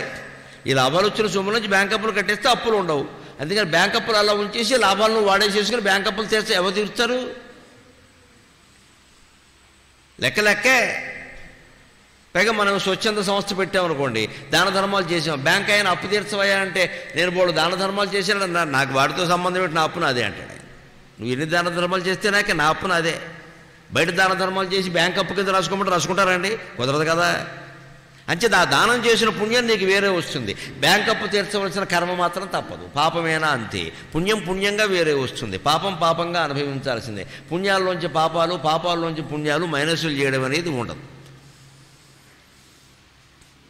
ఇది లెక్క. ఇది తెలిస్తే మనకు దేనికి దానికే చూసుకుంటాం. ఈ గంధర్వుల్లో గొప్పతనం ఏమిటంటే ఇప్పుడైనా పశ్చాత్తాపడ్డాడు. పడి స్వామి ఇక్కడ జైల్లో ఏమీ లేకుండా వాడు పెట్టే చిప్పకూడు తింటూ కూర్చున్నాను ఇక్కడ సాంబార్ అన్నం. నేను మహారాజుని, గంధర్వుణ్ణి, కామరూపం ధరించగలిగిన వాడిని. హాయిగా నేను పైగా గంధర్వులకి భార్యలు ఎక్కువ, గంధర్వులకి కామవాంఛలు కూడా ఎక్కువ. తీక్ష్ణ కామాస్తు గంధర్వాహ తీక్ష్ణకోపా భుజంగమాహ మృగాణాంచ భయం తీక్ష్ణం తతస్తీక్ష్ణ క్షుధావయం అని రామాయణంలో సంపాతి చేత చెప్పిస్తాడు వాల్మీకి మహర్షి. తీక్ష్ణ కామాస్తు గంధర్వాహ, నేను పిలిస్తే 3 రకాల మనుషులు వస్తారు. నా కామవాంఛలు తీర్చుకుంటూ రోజంతా సుఖంగా గడపకుండా నేను ఎందుకు వచ్చాను ఇక్కడికి? ఈ పువ్వుల మీద భ్రమ నాకు దేనికి? వీడి తోట వీడి పువ్వులు నాకెందుకు? మనిషి చూడండి ఎంత చిత్రంగా ఉంటాడో. చేసేటప్పుడు వంకర పనులన్నీ చేసేయడం, తర్వాత తీరిగ్గా కూర్చుని ఏడుస్తూ కూర్చోవడం. ఆ ఏడుపు ఏదో ముందే ఏడవచ్చుగా. కనీసం వీడు ఎప్పుడైనా ఏడిచాడు, మనం ఆనందిద్దాం. ఈయన ఏడవబట్టే మనకి స్తోత్రం వచ్చింది. వాడు ఏడిస్తే ఏడిచాడు, మనం నవ్వించాడు. ఇదే శివ మహిమన స్తోత్రం. శివ మహిమ ఎలా ఉంటుందో తెలియజేసే స్తోత్రం కాబట్టే దీన్ని శివ మహిమన స్తోత్రం అన్నారు. ఆ జైల్లో కూర్చుని ఖాళీగా ఉండకుండా ఎలాగూ ఖాళీగా ఉన్నాడు కాబట్టి ఆయన పెట్టిన అన్నం ఏదో తింటూ ఆ రాజు హృదయం కూడా కరిగిపోయేలాగా, భటుల హృదయం కూడా కరిగిపోయేలాగా ప్రయత్నం చేశాడు. అందుకోసం చెయ్యలేదు. శివపరంగా శ్లోకాలు అప్పటికప్పుడు ఆశువుగా అల్లి పాడుతూ ఉంటే భటులు అనుకున్నారు ఈయన ఎంత కవి, ఎంత పండితుడు, ఎంత చక్కగా పాడుతున్నాడు. ఆయన పాట వింటుంటే మాకు కళ్ళనీళ్ళు వస్తున్నాయి. ఈయన ఇలాంటి తప్పు ఎందుకు చేశాడు? రాజుగారు వస్తే బాగుండు, ఆ శిక్ష తగ్గిస్తే బాగుండు, పంపేస్తే బాగుండు అని ఒక పక్క. ఇంకో పక్క భటుడు అంటున్నట్ట అలా కుదరదయా, ఆయన అలా ఉండి పాటలు పాడితే మనకు ఆనందంగా ఉంది, వాడిని ఉండనే అన్నట్ట. ఎవడు బాధపడది? ఈయన వెళ్ళిపోతే ఈ పాటలు ఎవడు పాడతాడాయా? ఏదో ఉండనే 2 ఏళ్ళు 3 ఏళ్ళు వేసాడు కదా, మనకి యోగం ఉంది. వీడు పోతే ఇంకా పనికి మళ్ళీ వాడు ఎవడొస్తాడు ఇక్కడికి. వాడికి మనం టీలు ఇస్తూ కూర్చోవాలి. ముద్దాయి భోజనం అని పెడతాడు, 10 రూపాయలు భోజనం. అలాగే వాడు ఆ ముద్దాయి భోజనం పెట్టాలి వాడికి. అంతకంటే ఈయనకి పెట్టండి ఇంకా మా పాటలు పాడుతున్నాడు ఉండనే. నువ్వు అలాంటివి కోరకన్నట్టు. వాడు రెండో వాడికి కూడా వీడి మీద ప్రేమ, మరి గౌరవమే, కానీ అలా కోరాడు. మొదటి వాడేమో పాపం ఆయన విడిచిపెడితే బాగుండు అనుకున్నాడు. ఏదైనా దైవ నిర్ణయం ప్రకారమే జరుగుతుంది. అలాగా పుష్పదంతుడు భగవంతుడిని స్తోత్రం చేస్తే శివుడు కరిగి ఆయనకు ఆ శాపాన్ని తొలగించాడు. పశ్చాత్తాపమే కదా. మళ్ళీ మారేడాకులన్నీ పట్టుకొచ్చి ఆ చెట్టు కింద పెట్టడం, ఈ పిచ్చి పనులు నేను చేయలేదు. పెడితే అవుతుంది ఏంటి? చేసిన దానికి పశ్చాత్తాపడ్డాడు, తప్పు చేశానయ్యా. సో అప్పుడు కూడా ఈయన కథలో ఒక మొక్క ఉంటుందండి, మారేడాకులు తొక్కడం. కానీ ఇది సమస్య కాదు, దొంగతనం చేయడం పెద్ద సమస్య. ఎదుటి వాళ్ళ తోటలో నువ్వెందుకు పువ్వులు కోసావు అసలు? దానికి బాధపడ్డాడు. బాధపడాల్సింది దానికయ్యా. మారేడాకులు తొక్కడం, మామిడాకులు నెత్తి మీద పెట్టుకోవడం చిన్న విషయం అది. అసలు ఎదుటి వాళ్ళ తోటలో పువ్వులు కోయడం ఎంత తప్పో తెలుసుకో. అంటే ఇప్పుడు చూడండి, మన దగ్గర కూడా కొంతమంది పూజ చేసేవాళ్ళు పొద్దున్నే మేము హైదరాబాద్లో చూస్తూ ఉంటాం. చిన్న సంచేసుకు బయలుదేరతాడు, మొత్తం రోడ్డు మీద ఉండ గోళ్ల మించి ఉన్న పువ్వులన్నీ కోసేస్తాడు. ఎవడవో, ఈయనవి కాదు, పట్టుకెళ్ళి పూజ చేస్తాడు. ఇదంతా దొంగ పూజ. వీడు పుష్పదంతుడికి పట్టినకైతే వాళ్ళకే పడుతుంది. దీనికి ప్రమాణం, నీ చెట్టు పువ్వులు నువ్వు కోయాలి, కానీ ఊళ్ళో వాళ్ళ పువ్వులు నువ్వెలా కొత్తవా? అది పర్యావరణానికి నష్టం. పైగా వారికి కోయడం ఇష్టం ఉండొచ్చు, ఉండకపోవచ్చు, వారు ఏదో చేసుకుంటారు, నీకెందుకు అది? అంచేత చిన్నపాటి దొంగతనాలను కూడా భారత జాతిలో పూర్వచరిత్రలో ఋషులు, ఋషి సంతానము, రాజులు, రాజసంతానము కూడా తీవ్రంగా భావించేవారు. మొక్కై వంగనిది మానై వంగదు. చిన్న తప్పుడే మన మనస్సును మనం నిగ్రహించుకోకపోతే పెద్ద తప్పులు జరిగిన తర్వాత ఏం చేయలేమండి. ఘోరాలు, నేరాలు అయిపోతే అలవాటు పడిపోతాం. ఇంకా చిన్న అబద్ధం ఈరోజు మన నోటముడు వచ్చిందనుకోండి, ఎరా ఏ ఊరు వెళ్ళామన్నారు, ఏ ఊరు వెళ్ళామో చెప్పడం వాడికి ఇష్టం లేదనుకోండి, ఏదో గుండువిల్లిపేట బదులు బండవిల్లిపేట అన్నాం మనం. సరే అవసరం కొద్ది అన్నాం, కానీ ఆలోచించుకోవాలి, ఎందుకు అన్నాం? అంత అవసరం ఉందా? అసలే చెప్పేయాల్సింది కదా, ఏం పోయింది ఇప్పుడు? అది ఏదైనా ప్రమాదకరమైతే పోనీ వేరే విషయం అండి, పర్వాలేదు. ప్రమాదకరం కానప్పుడు చెప్తే ఇదేముంది? ఇటువంటి చిన్న చిన్న అబద్ధాలను మనం సరి చేసుకుంటే రేపు పెద్ద పెద్ద అబద్ధాలు ఆడకుండా ఉంటాయి. ఎప్పుడు జీవితానికి ఇవ్వవలసిన ఆధ్యాత్మిక శిక్షణ అంతే. ఆయన రచించినటువంటి స్తోత్రంలో ముఖ్యమైనటువంటి శ్లోకాలను ఇప్పుడు చూద్దాం. మహిమ్న పారం తే పరమ విదుషో యద్యసదృశి. మొట్టమొదటి శ్లోకంలోనే అంటున్నాడు ఆయన, స్వామి నాకేదో నేను స్తోత్రం చేయాలనుంది, కానీ ఓ పక్క నేనందుకు అర్హుడేనా? నేనేమన్నా పండితుడినా? నేనేమన్నా కవినా? నేనేమన్నా గ్రంథాలు చదివానా, దొంగతనంగా పూలు కోసిన వాడు తప్పితే నాకేం లేదు ఇక్కడ అర్హత. అది పశ్చాత్తాపం. నేను నీ మీద స్తోత్రాలు చెప్పడం ఏమిటి, అసలు నాకు అర్హత ఉందా అని అంటూనే లేదయ్యా నాకుంది అంటున్నాడు ఆయన. నిజాయితీ అంటే నాకుందయ్యా. ఎందుకుంది? మహిమ్నః పారంతే పరమ విదుషో యద్యసదృశి, మహిమ్నః పారంతే పరమ విదుషో యద్యసదృశి, స్తుతిర్బ్రహ్మాదీనామపి తదవసన్నాస్త్వయి గిరః, అథావాచ్యః సర్వః స్వమతి పరిమాణావధిగృణన్, అథావాచ్యః సర్వః స్వమతి పరిమాణావధిగృణన్, మమాప్యేష స్తోత్రే తవ నిరపవాదః పరికరః, మమాప్యేష స్తోత్రే తవ నిరపరాధః పరికరః.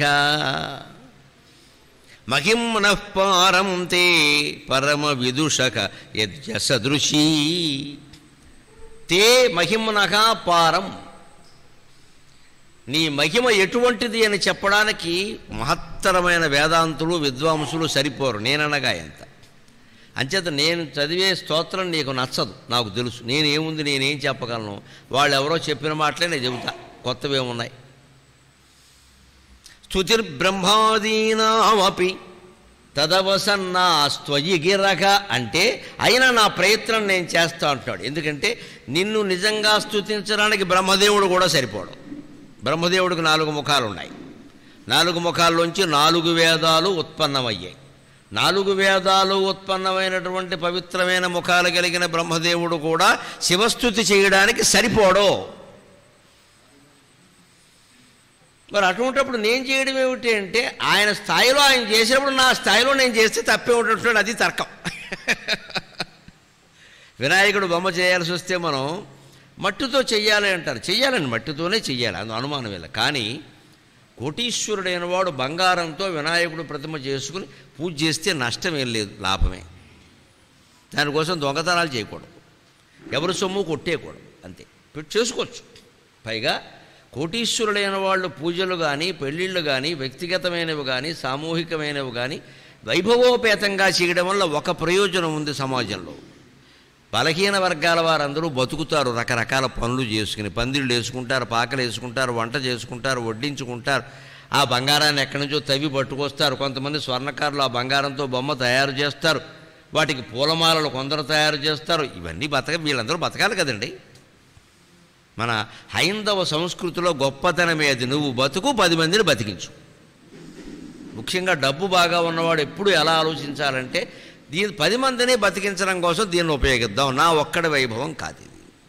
అంచేత మీరు కోటీశ్వరుడైతే మీరు మీ పిల్లల పెళ్ళిళ్ళు చేస్తే వైభవోపేతంగా చేయండి, బహుమతులు ఎక్కువ పెట్టకండి. పిల్లకి సారి ఆయన ఎవడో మొన్న మధ్య 6 నెలల క్రితం పత్రికల్లో వచ్చింది, 6 లారీలు పంపెట్టే. ఏమైనా గేదె గడ్డ? ఒళ్ళు పొగరు అహంకారం తప్పితే 6 లారీలు ఎందుకండి గేదె గడ్డేసినట్టు? ఇది మనం చేసే పని. ఇంత చేస్తే అమ్మాయి అబ్బాయి కాపురం ఎంతకాలం చేస్తారో తెలియదు. ఇదే ఆటంకం, ఆ కాపురానికి ఇది ఆటంకం అయిపోతుంది. ఎప్పుడైతే ఆడపిల్ల వెనకాల నువ్వు 6 లారీల సారి పంపించావో, మిఠాయి ఉండలు అన్నీ కలిపేసి వస్త్రాలు అన్నీ ఊళ్ళో వాళ్ళకు కూడా పంచిపెట్టినా ఆ పిల్లకి అహంకారం పెరిగిపోతుంది. ఇంకా మా నాన్న ఎంత ఇచ్చాడు, మీ నాన్న మీ బాబు అంటుంది. మన నాన్న ఎంత ఇచ్చాడు, మీ బాబు ఏమి ఇచ్చాడు ఉంటుంది. మొగుండు ధిక్కరిస్తుంది, గొడవ అయిపోతుంది. పిల్ల కాపురం చేసుకోవడం ముఖ్యమా, అహంకారం ప్రదర్శించడం ముఖ్యమా? దానికి కాదండి ఖర్చు పెట్టాల్సింది. 6 లారీల సారి ఎందుకండి పని లేక?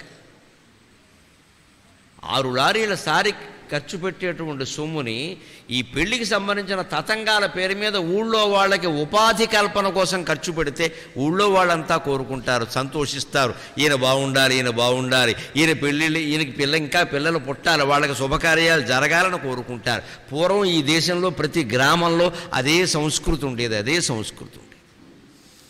జమీందారుల ఇళ్లల్లో పిల్లలు పుట్టాలని పేదవాళ్ళు తాపత్రయపడేవారు. వారికి మా పెద్ద జమీందారు గారమ్మా పిల్లలు లేరమ్మా, భగవంతుడు వారికి పిల్లల్ని ఇస్తే బాగుండు అనుకునేవారు. ఎందుకని? వాళ్ళకి పిల్లలు ఇస్తే అన్నప్రాశం చేస్తారు, బారసాలు చేస్తారు, నామకరణం చేస్తారు, ఏవో రకరకాలు చేస్తారు, ఉత్సవాలన్నీ చేస్తారు. వీళ్ళందరినీ పిలుస్తారు, పిండి వంటలు పెడతారు, బట్టలు పెడతారు, జీతాలు ఇస్తారు, రకరకాల పనులు చెబుతారు. పైగా అప్పుడు ఎలా ఇచ్చేవారు? కూర్చోబెట్టి పోషించేవారు కాదండి, ఎప్పట్లాగా కష్టపడి సంపాదించుకోమనేవారు. ఆ కష్టపడే అవకాశం కల్పించేవారు. కూర్చోబెట్టి ఎవరికి నెలకు 10,000 జీతాలు ఇవ్వలేదండి ఇక్కడ. అన్ని రకాల చేతి వృత్తులు చేసుకునే వాళ్ళకి మనం అవకాశం ఇచ్చామనుకోండి, ఆత్మవిశ్వాసంతో బతుకుతాడు. ఊళ్ళో వాళ్ళందరూ చేనేత బట్టలు కట్టుకుంటే చేనేత కార్మికులు ఆనందంగా ఉంటారు, వాళ్ళ కాళ్ళమే వాళ్ళు ఆధారపడి బతుకుతారు. వాళ్ళు ఆ బట్టలు కట్టుకుంటే అయిపోయాయి. మనమేమో విదేశీ వస్త్రాలు కట్టుకుంటాం, చేనేత కార్మికులు పింఛన్ ఇస్తాం. దేనికి పింఛను? ఎంతకాలం బతికిస్తావు వాడిని అలాగా?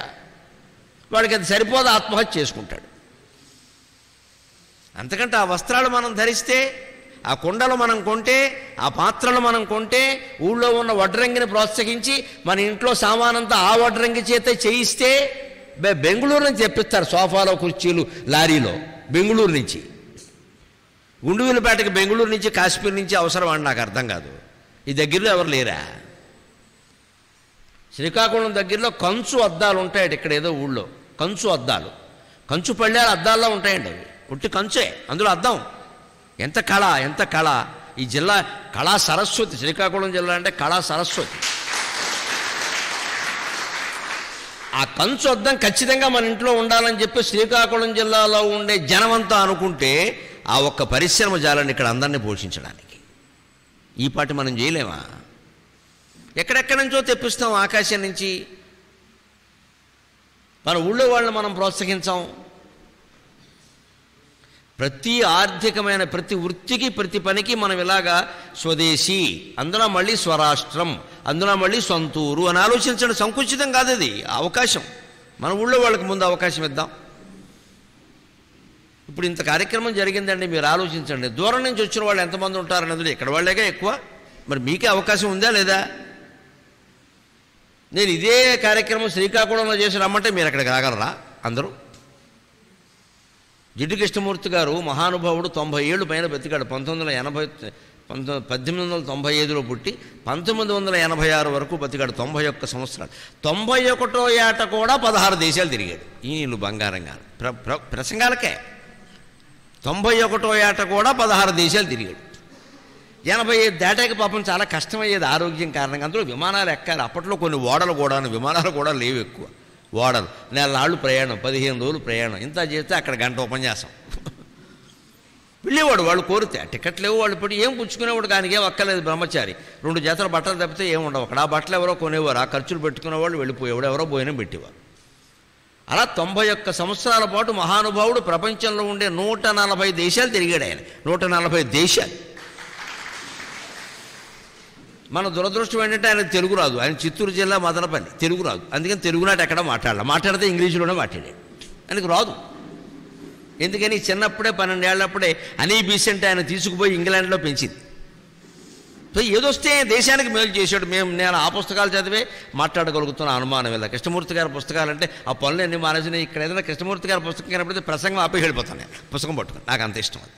ప్రసంగం ఆపేసి వెళ్ళిపోతాను. నాకు ఆ పుస్తకం చదువుకుంటాను, వదిలేయనట్టు అంత ఇష్టం. ఆ తత్వం అటువంటిది. అంతకు మించిన యోగ వాసిష్టం, అంతకు మించిన భగవద్గీత నేనైతే చూడలేదు. సమస్త తత్వ సారాంశం అయింది. ఆయన్ని 90 ఏళ్ల వయస్సులో అడిగారు, ఏమండి మీరు ఈ వయస్సులో ఇంత కష్టపడి ఇవన్నీ తిరగడం అవసరమా?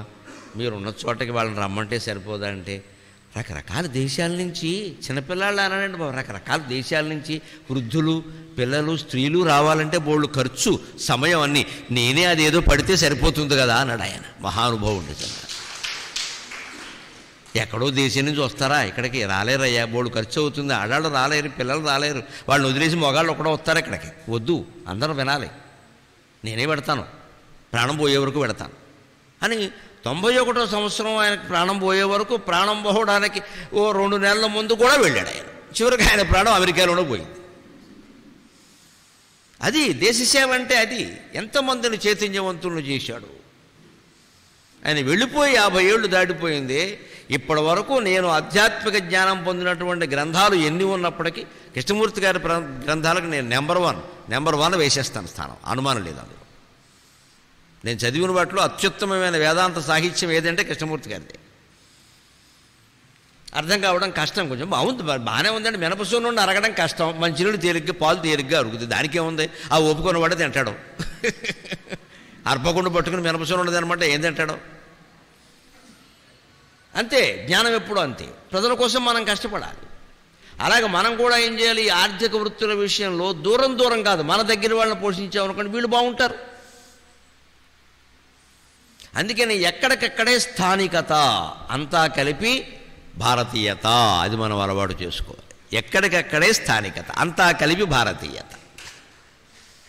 ఈ స్థానికత ఎందుకంటే ఎవరు వృత్తులు వాళ్ళు హాయిగా చేసుకోవడానికి. భారతీయత ఎందుకంటే ఐకమత్యం కోసం. అది లేకపోతే దేశం మీద దాడి జరిగినా, దేశం అనే ఆలోచన లేకపోతే మనం అంతా ముఠాలు కులాలు మతాలు ప్రాంతాలు కుటుంబాల కింద చీలిపోతాం. నీ వృత్తికి నీ పక్కవాడే అడ్డం తగులుతాడు, నీ ఊళ్ళో వాడే. నిన్ను బతకనీయడు, వాడు బతకడం, నీ పక్కనే కొట్టెట్టేస్తాడు. నువ్వు బట్టల కొట్టు పెడితే దాని పక్కనే పెట్టేస్తాడు. ఎవరికి అమ్మకం ఉండదు ఇక్కడ. నువ్వు చిన్న భోజన హోటల్ పెడితే పక్కనే పెట్టేస్తాడు. ఇంకా అక్కడి నుంచి 2 హోటల్స్ వాళ్ళు బయటకు వచ్చి రండి ఇవాళ సాంబారు పులుసు ప్రత్యేక మిఠాయిలు, ఈ దరిద్రం ఇది. బయట నిలబడి పిలవడం భోజన హోటల్ దగ్గరే. నువ్వు హోటల్ ఉందని పెట్టే బాగుంటే వస్తాడుగా, బయట నిలబడి పిలుస్తున్నారంటే అర్థం వాడి ఖాతాలు లేవని అర్థం. వెళ్ళకూడదు అసలు. ఖాతాలు ఉన్నవాడు అలా పిలవడం. ఈ దరిద్రం ఎందుకండి? అందరూ తలో చోట పెట్టుకోవచ్చు కదా. ఇలా ఎప్పుడు ఈ స్తోత్రం ద్వారా మనం ఏం నేర్చుకోవాలి అంటే, బ్రహ్మదేవుడు స్థాయి బ్రహ్మదేవుడిది అయితే నా స్థాయి నాదయ్యా, నా స్తోత్రం వద్దంటావా అని ఆయనకి ఎంత ఆత్మవిశ్వాసం వచ్చిందో చూడండి. తుతిర్ బ్రహ్మాదీనామపి తదవసన్నాస్త్వయి గరక. నీ గురించి వాళ్ళు ఏమైనా స్తోత్రం చెబితే అది వాళ్ళ శక్తి మేరకు వాళ్ళు చెప్పారు. తదవసన్నాస్త్వయి గరక, వాళ్ళ శక్తి మేరకు వాళ్ళు చెప్పారు, నా శక్తి మేరకు నేను చెప్తున్నాను. ఏమైంది? అంచేత నువ్వు పనికి రాకుండా నీకు నచ్చకపోవడం ఏదో వాళ్ళదే నచ్చకూడదు. నాదే అని ఏముంది అక్కడ? అందుకని అథావాచ్య సర్వక స్వమతి పరిమాణావధిగృణన్.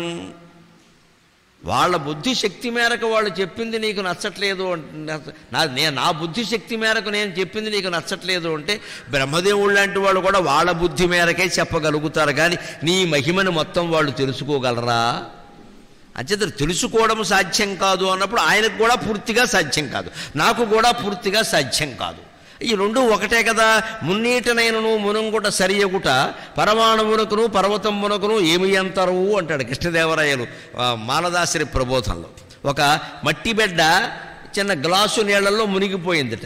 మట్టి బిడ్డ అంతే కదా, ఒక చెంబుడు నీళ్ళలో మునిగిపోయి మొత్తం అలాగా పిండి అయిపోయి మొత్తం మెత్తబడిపోయి నీటిలో కలిసిపోతే పర్వతం దాన్ని ఆక్షేపించిందిట. ఎలా ఉండాలి, ఎలా ఉంటే మునగో, ఎంత ఉన్నావు, మునిగిపోక ఏమవుతావు. అప్పుడు సరే పాపం మట్టిబిడ్డ అలా ఊరుకుందిట. తర్వాత ప్రళయం వచ్చిందిట, ఈ పర్వతం వెళ్ళి సముద్రంలో పడిందిట. ఇప్పుడు నీ సంగతి ఏమైంది అందిట. అదే కృష్ణదేవరాయలు చెబుతాడు, మున్నీటనైనను మునంగుట సరియగుట పర్వతమునకును పరమాణువునకును ఏమి అంతరు. మరణం అనేది ఇద్దరికీ ఒకటే అయినప్పుడు శతకోటీశ్వరుడికిను చేయి చాచి అడుక్కునేవాడికి తేడా ఏం లేదండి. రెండూ ఒకటేనండి, ఇద్దరికీ ఒకటేనండి. ఒకటే ఆయుర్దాయం, ఒకటే జీవితం. వాడికి 100 కోట్లు వస్తే ఒక ఆనందం ఎంత ఉంటుందో, వీడికి చేతిలో 10 రూపాయలు పెడితే అంత ఆనందం ఉంటుంది. ఒక రకంగా వీడేనయం అల్ప సంతోషి. వీడి చేతిలో 10 రూపాయలు ఎవడో ఒకడు పెడతాడు, వాడికి 100 కోట్లు ఎవడిస్తాడు? ఎవడు రాడు. వాడికంటే వీడేనయం. ఆ గిన్నెకి అడిగేస్తాడు, పడుకుంటాడు శుభ్రంగా నొలక మంచం వేసుకుని. 100 కోట్లు ఉన్నవాడు పడుకోలేడుగా. ఎన్నో దాచుకోవాలి, తాళాలు వేసుకోవాలి, మళ్ళీ అనుమానం కూడా ఉండాలి. అంచేత ఎవరి స్థాయిలో వారు ఆనందించడం అయినప్పుడు ఏ స్థాయి స్తోత్రమేనా నీకు నచ్చుతుందయ్యా? వాళ్ళ శక్తి కొలది పరిమాణావధి గుణన్ అంటే స్తుతించడం. వాళ్ళ పరిమాణం ప్రకారం వాళ్ళు చేశారు, నా పరిమాణం ప్రకారం నేను చేస్తున్నాను. మమాప్యేష స్తోత్రే హర నిరపవాద పరికరక. ఈ ప్రయత్నం, పరికర అంటే ప్రయత్నం. ఇక్కడ ఈ ప్రయత్నం ఉందే నిరపవాద, నా ప్రయత్నాన్ని కూడా నువ్వేమీ అడ్డు చెప్పడానికి వీల్లేదు. ఎందుకంటే ఈ పాపం మనస్సులో భయం ఏమిటంటే, నేను తప్పు చేశాను కదా, పువ్వులు కోయడం పెద్ద తప్పు కదా, దాంతోపాటు చిన్న తప్పు మారేడాకులు తొక్కడం కూడా చేశాను కదా, అటువంటి వాడిని శివుడు ఏమైనా ద్వేషిస్తాడేమో, నువ్వు నా గుళ్ళోకి రావద్దంటాడేమో అని. లేదయ్యా, నీ గుళ్ళోకి వచ్చే అవకాశం నాకు ఇవ్వయ్యా, నేను ఒప్పుకుంటున్నాను కదా, అందుకే నీ స్తోత్రం ద్వారా నేను ఈ ప్రయోజనం పొందాలనుకుంటున్నా అన్నాడు. ఇది స్తోత్రం. ఇప్పుడు ఇంకొక మాట చెబుతున్నాడు. మన దేశంలో, మన హిందూ మతంలో ప్రధానంగా శాఖలు ఎక్కువ. ఇన్ని శాఖలు ఎందుకు ఏర్పడ్డాయో తెలుసునండి? మనం వాస్తవంగా ఒప్పుకుందామండి, ఇతర మతాల్లో కూడా ఉన్నాయి శాఖలు, లేకపోలా. కానీ ఇన్ని లేవండి. ఏ మాటకి ఆ మాట, ఇన్ని లేవు. ఇన్ని ఎందుకు ఉన్నాయండి? దానికి కారణం చెబుతున్నాడు. కారణం ఏమిటో చెప్పి ఆ శాఖాభేదాన్ని ఎలా పరిహరించాలో కూడా చెబుతున్నాడు. కిమీహ కిం కాయస్స ఖలు కిముపాయస్త్రిభువనం కిమీహ కిం కాయస్స ఖలు కిముపాయస్త్రిభువనం కిమాధారం ధాత కిమాధారో ధాత సృజతి కిమాధారో ధాత సృజతి కిముపాదానమితి చ కిమీహ కిం కాయక కిముపాస ఖలు కిముపాయస్త్రిభువనం కిమాధారో దాత సృజతి కిమాధారో దాత సృజతి కిముపాదానమితి చ అతర్క్యైశ్వర్యే త్వయి అనవసరదుస్థో హతధియకం అతర్క్యైశ్వర్యే త్వయి అనవసరదుస్థో హతధియక కుతర్కోయం భాతి చ అతర్క్యైశ్వర్యే త్వయి అనవసరదుస్థో హతధియక కుతర్కోయం లోకక. ఇది చెబుతున్నాడు.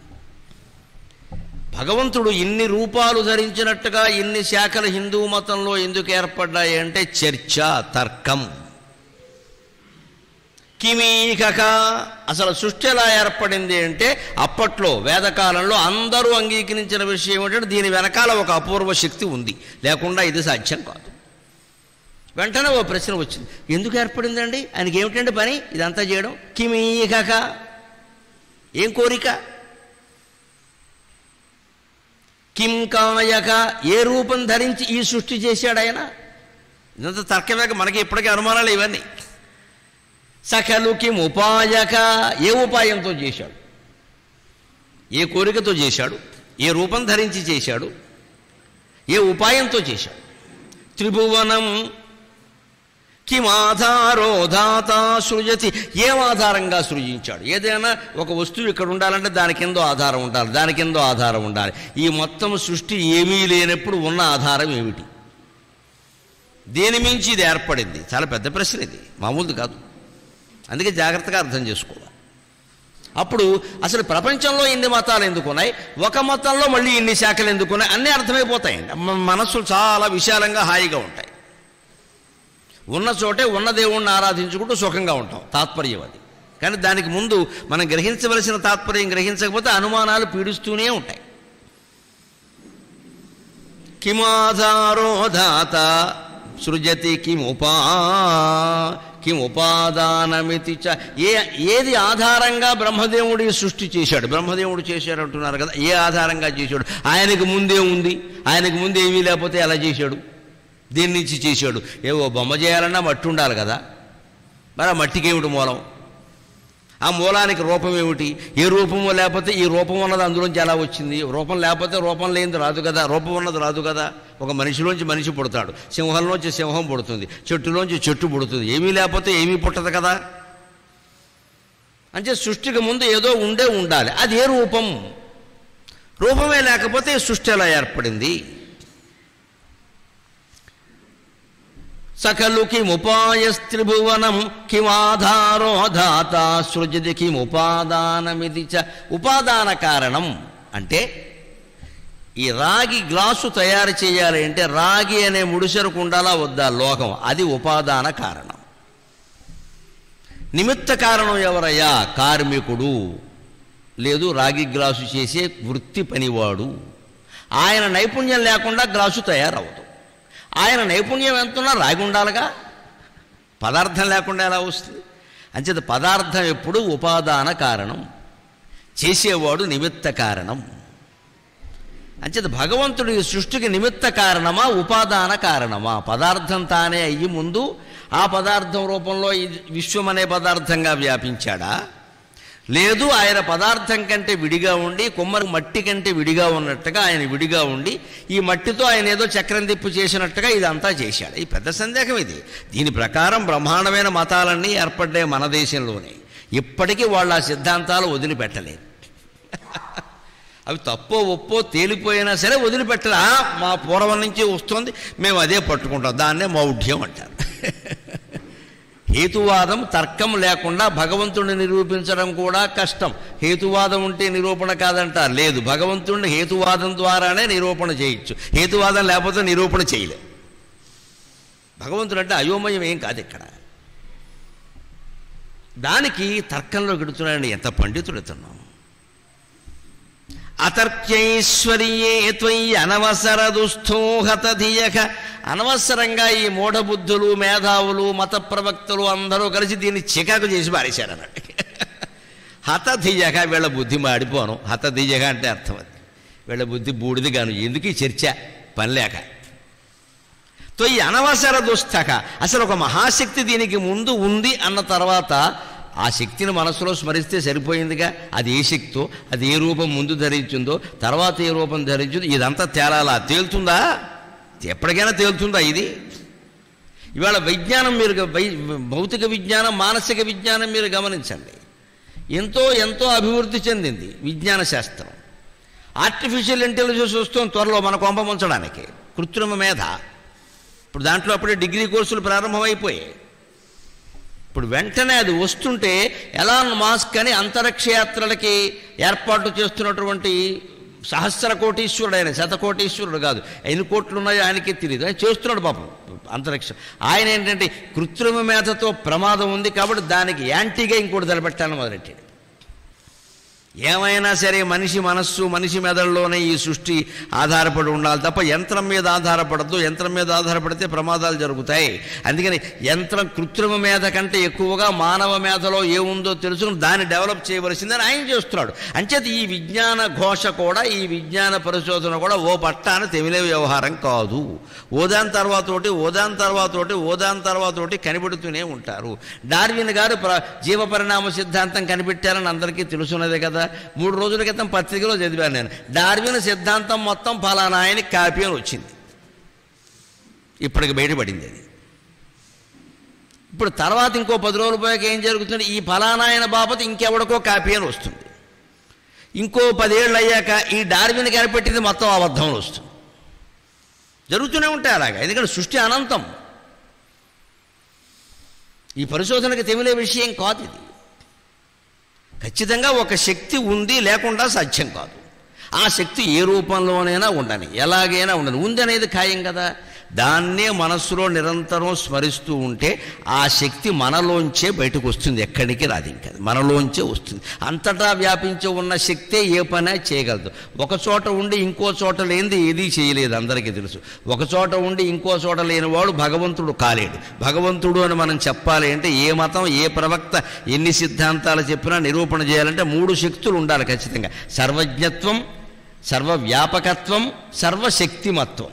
సర్వజ్ఞత్వం అంటే అన్నీ తెలిసి ఉండడం, సర్వవ్యాపకత్వం అంటే అంతటా నిండి ఉండడం, సర్వశక్తిమత్వం అంటే ఏదైనా చేయగలగడం. ఏదైనా చేయగలడు కాబట్టి ఆయన పట్టుకు ఎడుతున్నా ఉండు బాబు. మనకు మళ్ళీ సగం చేసి సగం మానేసే రకమైతే ఆయన ఎందుకు మనం జాలమేంటి? అలాగే అన్నీ తెలుసున్నవాడు కాబట్టి ఆయన్ని ప్రార్థిస్తున్నాం. మనకు మళ్ళీ కొంచెం తెలుసుంటే మనమే ప్రార్థించుకుంటాం. అంతటా నిండినవాడు కాబట్టి ఆయన్ని ప్రార్థిస్తున్నాం. మనకు మళ్ళీ ఒక ఇంట్లో కూర్చునేవాడైతే మనమే ప్రార్థించుకుంటాం. అంతటా నిండి ఉన్నాడు, అన్నీ తెలిసినవాడు, ఏదైనా చేయగలడు కాబట్టి ఆయనకు పూజ చేసి మనం బాబు నా కోరిక, లేకపోతే నాకు ఈ భయం ఉంది అంటున్నాం. లేకపోతే ఎందుకంటాం? అంచేత పరోక్షంగానైనా మన నమ్మకం ద్వారా ఆయనకి అంతా ఉందనే విషయం మనం అంగీకరిస్తున్నాం కదా.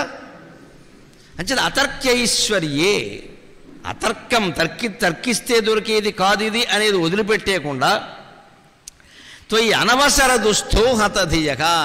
ఈ బుద్ధి మాడిపోయిన వాళ్ళందరూ, మేధావులందరూ పుస్తకాలు విపరీతంగా రాసేసి దేవుణ్ణి చివరికి ఎవరికి అర్థమయ్యే విషయం కూడా అర్థం కాలేకుండా చేసేసారు. కుతర్కోయం, ఇదంతా కుతర్కమే. అందుకే దేశంలో ఏర్పడిన మతాలు చూడండి, ఇతర మతాలని పక్కనెట్టండి. మన హైందవంలో ఎన్ని శాఖలు ఉన్నాయో తెలిసిన కొన్నిటిని చెబుతున్నాడు ఆయన. త్రయీ సాంఖ్యం యోగ పశుపతి మతం వైష్ణవమితి. త్రయీ సాంఖ్యం యోగ పశుపతి మతం వైష్ణవమితి. ప్రభిన్నే ప్రస్థానే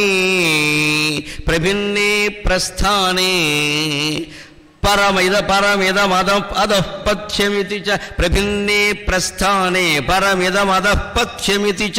రుచీణాం వైచిత్ర్యాత్ రుజుకుటిల నానాపథజుషాం. రుచీణాం వైచిత్ర్యాత్ రుజుకుటిల నానాపథజుషాం. రుణామేకో గమ్యక త్వమసి పయసావర్ణవ ఇవ. రుణామేకో గమ్యస్త్వమసి పయసావర్ణవ ఇవ. త్రయీ వైదిక మతం. త్రయీ అంటే వేద విద్య. వేదాలు మొదట్లో 3: ఋగ్వేదం, యజుర్వేదం, సామవేదం. తర్వాత ఈ వేదాల్లో ఉండే కొన్ని భాగాలనే అధర్వణ వేదంగా విడదీశారు. ఆ పని చేసింది వ్యాసుడు. అందుకే వేద వ్యాసుడు అన్నారు. వ్యాసం అంటే విభజించడం. మనం ఏదైనా వ్యాసం రాస్తే 4 పేరాల కింద విభజించి రాస్తాం. అందుకని వ్యాసము అంటే విభజన. పైగా లెక్కలు చదువుకున్న వాళ్ళకి తెలుస్తుంది. ఇప్పుడు ఇంగ్లీష్ మీడియం కాబట్టి తెలియదు. పూర్వం తెలుగు మాధ్యమం అయితే తెలుస్తుంది. ఒక సర్కిల్ గుండ్రంగా వృత్తం గీసినప్పుడు మధ్యలో ఉన్న గీతను ఇంగ్లీషులో ఏమంటారు? డయామీటర్ అంటారు. దాని తెలుగులో వ్యాసం అంటారు. దాని తెలుగులో వ్యాసం అంటారు. డయామీటర్లో సగాన్ని ఏమంటారు? ఇంగ్లీషులో రేడియస్ ఏదో అంటారు. దాని తెలుగులో వ్యాసార్థం అంటారు. వ్యాసం. ఈ వ్యాసం మాట ఎక్కడి నుంచి వచ్చింది? వ్యాసుడి నుంచి వచ్చింది. ఒక వృత్తాన్ని మధ్యలో గీత గీసామంటే విభజించాం కదా, పై ముక్క కింద ముక్క, అది వ్యాసం. అలాగే వేదాలు విభజించాడు. ఎందుకు విభజించాడు? బాగా పెద్దదిగా ఒకే వేదం ఉంటే ఆ శాఖకి సంబంధించిన బ్రాహ్మణులు దాన్ని చదవడం, కంఠస్థం చేయడం కష్టం అవుతుంది. ఎందుకంటే మానవ శక్తి కృతయుగంతో పోలిస్తే కలియుగం నాటికి బాగా తగ్గిపోయింది. శక్తి కూడా పక్కనట్టండి. మనుషుల ఆకారాలు చూడండి మీరు. భారత యుద్ధంలో కర్ణుడి ఛాతీ 72 అడుగులట. 72 అడుగులా? మనిషా ఇంకేమన్నా? కర్ణుడు. ఇక దుర్యోధనుడు, భీముడు వాళ్ళు బతికింది. శ్రీకృష్ణుడు 125 సంవత్సరాలు. పోనీ ఆయన దేవుడు అనుకుందాం. ధర్మరాజు కూడా బతికాడు ఇంచుమించుగా. కృష్ణుడు తర్వాతే కదా ధర్మరాజు పోయింది. కృష్ణుడి కంటే ధర్మరాజు పెద్దవాడు కదా. అంటే ధర్మరాజు కృష్ణుడి కంటే ఎక్కువ హృదయంతో, కృష్ణుడి కంటే ముందు పుట్టాడు. కృష్ణుడు తర్వాతేగా ధర్మరాజు పోయింది. ఆయనే 125 ఏళ్ళు బతికాడు. ఈయన 150 బతుకుంటాడు. ఇప్పుడు 150 ఎవరన్నా ఉన్నారా భూమండలం మొత్తం మీద? ధర్మరాజు, ద్రౌపది కాలంలో అది చాలా మామూలు. అందుకే అప్పట్లో ఎల్కేజీ అంటే ఓ 25 ఏళ్ళు, యూకేజీ అంటే ఇంకో 25 ఏళ్ళు వేసుకో, అంతే. ఆయుర్దాయాలు తగ్గిపోయాయి. పోనీ తిండి ప్రమాణానికి అంతవరకు కూడా వెళ్ళక్కర్లేదండి. మీ నాన్నగారు తిన్న తిండి మీరు తినలేదు, సందేహం లేదు. మీ తాతగారు తిన్న తిండి మీ నాన్నగారు తినలా, మీరు చూసుకోండి. మీ ఇళ్లలో చూసుకోండి, ఎక్కడికి వెళ్ళక్కల. ఆడవాళ్ళలో కూడా అమ్మమ్మ గారు తిన్న తిండి అమ్మ తినలేదు, అమ్మ తిన్న తిండి అమ్మాయి తినట్లా. పూర్వం చేతులతో తినేవారు, తర్వాత వేళ్లతో తిన్నారు, ఇప్పుడు గోళ్లతో తింటున్నారు. అందుకే మాటికే నేను వెళ్తాం అమ్మ అంతేనేళ్ళు పడిపోవడమే. గట్టిగా 4 ముద్దలు తినలేరు, గట్టిగా 4 అడుగులు వెయ్యలేరు. 2 మెట్లు ఎక్కాలంటే లిఫ్ట్ ఉందా? ఉంటుంది. ఇది పై అంతస్తు. ఇంకా ఒకటే ఒకటి కింద నుంచి 1వ అంతస్తుకి వెళ్ళడానికి లిఫ్ట్ ఉందా? ఈ అడుగుతున్నామంటే ఆరోగ్యంగా ఉండడం మనకి ఇష్టం లేదనమాట. ఆ మాత్రం కూడా ఎక్కలేరా? ఎక్కడో వచ్చాటు 4 అడుగులు. అంత దూరం వెళ్ళాగా బస్ స్టాండ్. మరి మన బెడ్రూమ్ దగ్గర ఉంటుంది బస్ స్టాండ్. ఉంటే పడుకోగలవా? అది మనుషుల పరిస్థితి. మన పూర్వం ఎలా ఉన్నారా? 100 మైళ్ళు నడిచారండి, 100 మైళ్ళు. వాడు తిన్నప్పుడు అలాగే తినేవారు, ఉపవాసం ఉన్నా అలాగే ఉండేవారు. ఈ కనుక తెలిసిట్లా దీన్ని బట్టే కలియుగానికి ముందు ద్వాపర యుగం, త్రేతాయుగం, కృతయుగం అన్నీ అర్థమైపోతాయి పరిణామాలు. మనుషుల పొడుగు, లావు, శక్తి, మేధాశక్తి అన్నీ అంతే. ఇది కనిపెట్టాడు కాబట్టే వ్యాసుడు ద్వాపర యుగం చివర సత్రయాగం చేసి 100 ఏళ్ళు సత్రయాగం చేసి మొత్తం రకరకాల వేదాల్లో శాఖల్లో పండితులైన వాళ్ళందరినీ పిలిపించి యాగం పేరు మీద ఓ చోట పెట్టేసి వాళ్ళందరి చేత కూర్చోబెట్టి మీకు వచ్చినవన్నీ తాటాకుల మీద రాసేయండి. ఎందుకయ్యా రాయడం అంటే మందాశ్చ అల్ప ప్రజ్ఞాశ్చ, కలియుగంలో పుట్టే వాళ్ళంతా పనికి మాలిన వాళ్ళు పుడతాడు. వేమన పద్యాలు అప్పగిస్తే చాలు వాడిని మహావధాని అంటారు. వేమన పద్యాలు ఇంత చేస్తే ఉప్పు కప్పురని చెప్పగానే వాడికి తెలుగు మేస్టార్ ఉద్యోగం ఇచ్చేస్తారు. ఇటువంటి వాళ్ళంతా పుడతారు, ఇవేవి ధారణ చేయలేరు. కాబట్టి మీరు అన్నీ రాయండి అయ్యా, గ్రంథాల్లో ఉంటే పోకుండా ఉంటాయని ఆయన. వీడు కాకపోతే ఇంకోటి చదువుతాడు, పుస్తకం ఉండాలి కదా. అందుకని ఈ మేధలో ఉంటుంది, వీడు చెబుతాడు. చెప్పడం వాడు గుర్తుంటే కదా చెప్పడానికి, ఉండదు. పైగా తప్పు చెప్పేస్తాడు, గుర్తులేందని ఏదో చెప్పేస్తాడు, తప్పు అయిపోతుంది అని పాపం కూర్చొని ఆయన రాయించాడు. రాయించాలంటే ఈ బ్రాహ్మణులు పండితులు వచ్చి రాయమంటే ఊరికే రాయరు. వాళ్ళెల్లో వాళ్ళు కూర్చోమంటే రాయరు. వాళ్ళు సత్రయాగం అన్నాడు. ఒక 100 ఏళ్ళు పెట్టాడు ఏకంగా. మొత్తం అందరినీ పిలిపించాడు. పొద్దున్నే యజ్ఞాల యాగాలు చేయించాడు. మధ్యాహ్నం ఖాళీ సమయంలో కూర్చోబెట్టి వాళ్ళకి అందరికీ లేఖకులను అప్పగించాడు. మీకు తెలిసిందలా వాళ్ళకి చెప్పండి అన్నారు. తాటాకుల మీద రాసేశారు. అనేక రకాల వేదాలు, శాస్త్రాలు భారత కాలంలోనే గ్రంథస్థమయ్యాయి. అందుకే రామాయణ కాలంలో ఎక్కడా రాసినట్టుగా తాటాకులు కానీ గంటం కానీ వాడినట్టుగా 24,000 శ్లోకాల్లో ఎక్కడా కనపడదు. వాల్మీకి లవకుశుల చేత రామాయణాన్ని పాడించాడు, రాయించలేదు. శిష్యులకు చెప్పలేదు, రాయలేదు, పాడించాడు. లవకుశులు చిన్నపిల్లలు 24,000 ఏకదాటిగా కంఠస్థం చేసే సామర్థ్యం ఉంది. రాముడు పిల్లలు కాదు, రామారావు పిల్లలకి, రామారెడ్డి గారి అబ్బాయిలకు కూడా ఆ రోజుల్లో అలాగే ఉండేది. రాముడు పిల్లలు అనకండి, మా అందరికీ ఉండేది. వాళ్ళకి ఇంకొంచెం ఎక్కువ ఉండొచ్చు. 24,000 శ్లోకాలు కంఠస్థం చేయించాడు. చెప్పలేదు, రాయలేదు, ఎక్కడ రాత లేదు. 24,000 శ్లోకాల రామాయణంలో ఎక్కడా తాళపత్రం అనే మాట కనపడదు, గంటం అనే మాట కనపడదు. మరి భారతం దగ్గరికి వచ్చేసరికి వ్యాసులు చెబుతుంటే వినాయకుడు రాశాడు, లేఖకుడు వచ్చాడు. చూడండి చారిత్రక పరిణామం. రాయాల్సిన అవసరం వచ్చింది. పైగా భారతం రామాయణానికి 5 రెట్లు, అది 24,000, ఇది 1,700, 5 రెట్లు ఏకంగా. రాయకపోతే ఎవరికి గుర్తుండదు.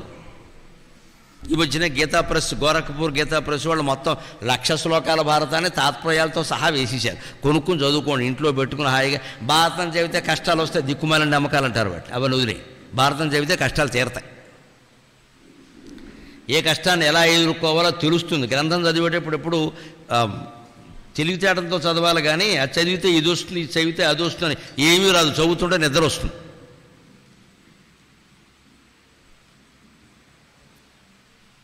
ఈ నమ్మకాలు పెంచుకోకుండా శుభ్రంగా చదవండి. గీతా ప్రెస్ వాళ్ళు వేసినప్పుడు 3వ ప్రింట్ అయింది. ఏకంగా వేసినప్పుడల్లా 2,000 వేశారు. 3వ ప్రింట్ ఇప్పుడు 6,000 ప్రతులు వెళ్ళిపోయినాయి. 7 సంపుటాలు మొత్తం భారతం, ఒక అక్షరం వదలకుండా. ఎంత అదృష్టం, మా చిన్నతనంలో లేదు. ఈ విధానాలు గమనిస్తే అర్థమవుతుంది. అందుకే సరిగ్గా వేదాలు 3 అయితే అందులోంచి అధర్వణ వేదాన్ని విడిగా తీశారు. అప్పుడు 4 అయ్యాయి. అంటే అధర్వణ వేదం అంతకుముందు ఎక్కడో ఉందని కాదు, ఇందులోనే ఉంది, అందులో భాగంగా ఉంది, దాన్ని విడదీశారు. 10th క్లాసులో సైన్స్ అంతా ఒకటే అంటారు, NS PS అంటారు. ఇంటర్మీడియట్లోకి వెళ్ళేసరికి ఫిజిక్స్ వేరే, కెమిస్ట్రీ వేరే. అంటే PS 2 భాగాలు అయిందా లేదా? NSలో న్యాచురల్ సైన్స్ అంటారు 10వ తరగతిలో. ఇంటర్మీడియట్లోకి వెళ్ళేసరికి బాటనీ వేరే, జువాలజీ వేరే. ఎందుకని? స్పెషలైజేషన్ పెరిగిన కొద్దీ విభాగాలు చేయాల్సి వస్తుంది. అలాగే వ్యాసుడు కూడా ప్రత్యేకతలు పెరిగిన కొద్దీ విభాగాలు చేయాలి. కాబట్టి వేద వ్యాసుడు అయ్యాడు. కాబట్టి ఇక్కడ త్రయ్యి అంటారు. పూర్వకాలపు శివానంద లహరి కానీ శంకర ఆ కాలంలో త్రయ్యి, ఆ వాడుక 3 వేదాలు అనే వాడుక ఉండిపోయింది. అంతేకాదు, ఇంకొక రహస్యం, మన వైదిక సంప్రదాయం అంటే 3 విభూతి రేఖలు ఇలా పెట్టుకోవడమే, అది మాత్రమే వైదిక సంప్రదాయం. 3 విభూతి రేఖలు అంటే 3 వేదాలకి గుర్తు. అందుకే 3 రేఖలు ఇలా పెట్టుకుంటారు. మధ్యలో బొట్టు పెట్టుకుంటారు, ఆజ్ఞాచక్రం, అమ్మవారి స్థానం కుంకుమ బొట్టు. అంచేది ఈ 3 రేఖలు ఇలా పెట్టుకుని ఇక్కడ కుంకుమ బొట్టు పెట్టుకుంటే అటు 3 వేదాలని, లలితా పరాశక్తిని ఆరాధించినట్టే లెక్క. ఆ విభూతి రేఖలకి, కుంకుమ బొట్టుకి అంత గౌరవం ఉంది. ఈ వైదిక మతం ఉంది కదంటే 3 వేదాలు చెప్పిన మతం ఉంది.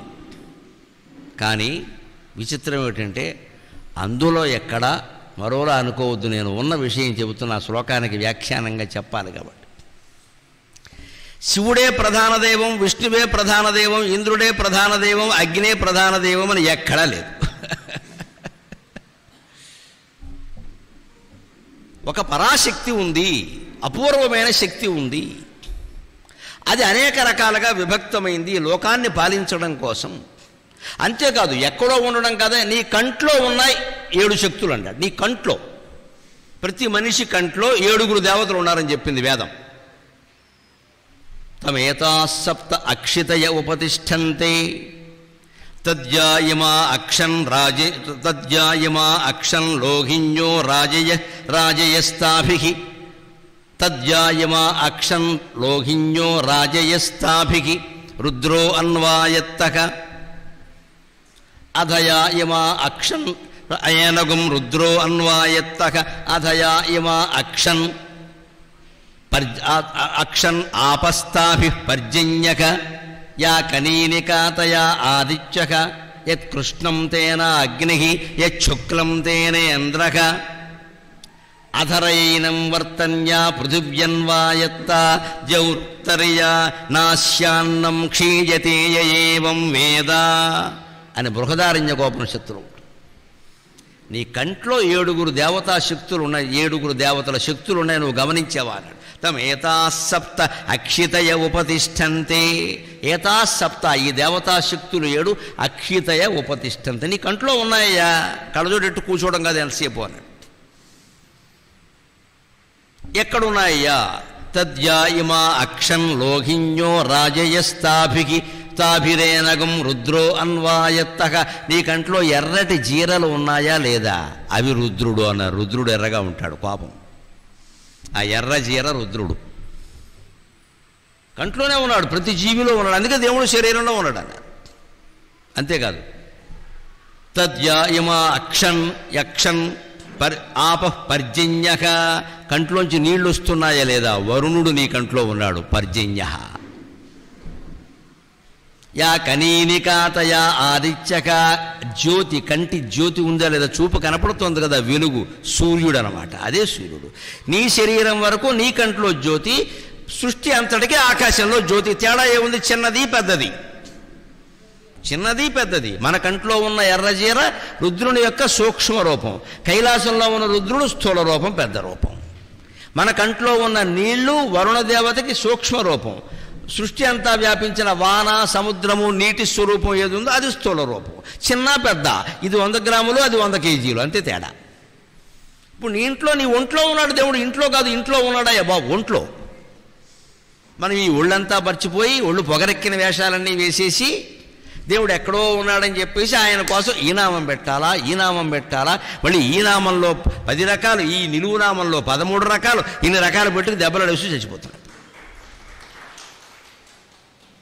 మొత్తం తోసి పారేస్తున్నాడు పుష్పదంతుడు. తీసిపారేయండి ఇవన్నీ, ఎవడన్నా చదివాడు అసలు విషయాన్ని అన్నాడు.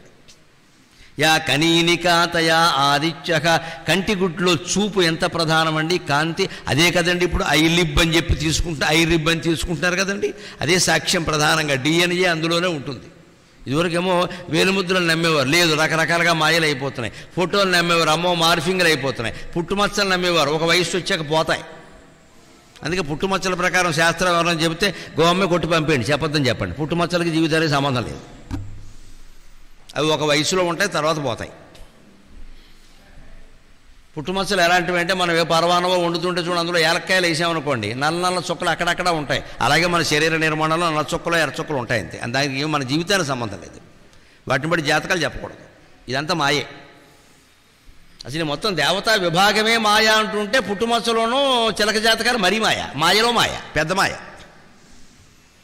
ఇంక నువ్వు అజ్ఞానంలో పడిన కొద్దీ ఉంటూనే ఉంటాయి అలాగే. నువ్వు జ్ఞానంలోకి రావాల్సిందే, ఎవడేమో అనలేడు. నేను రావాల్సిందే.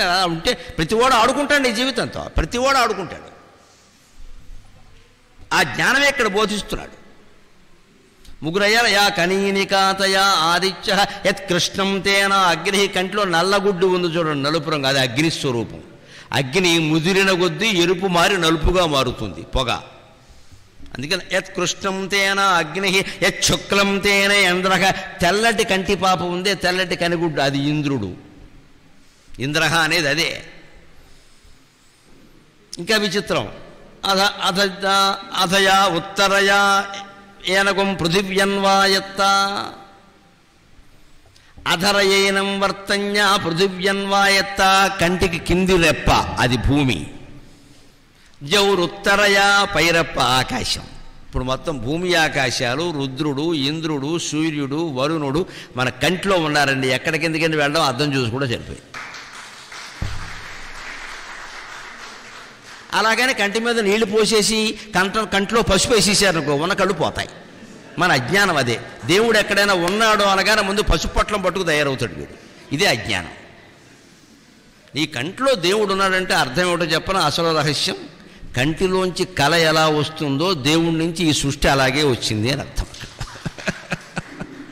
ఇది ఒక కళ, it's just a dream, it's going on. దీన్ని కళగా తీసుకో, ఓ కలవరపడిపోక.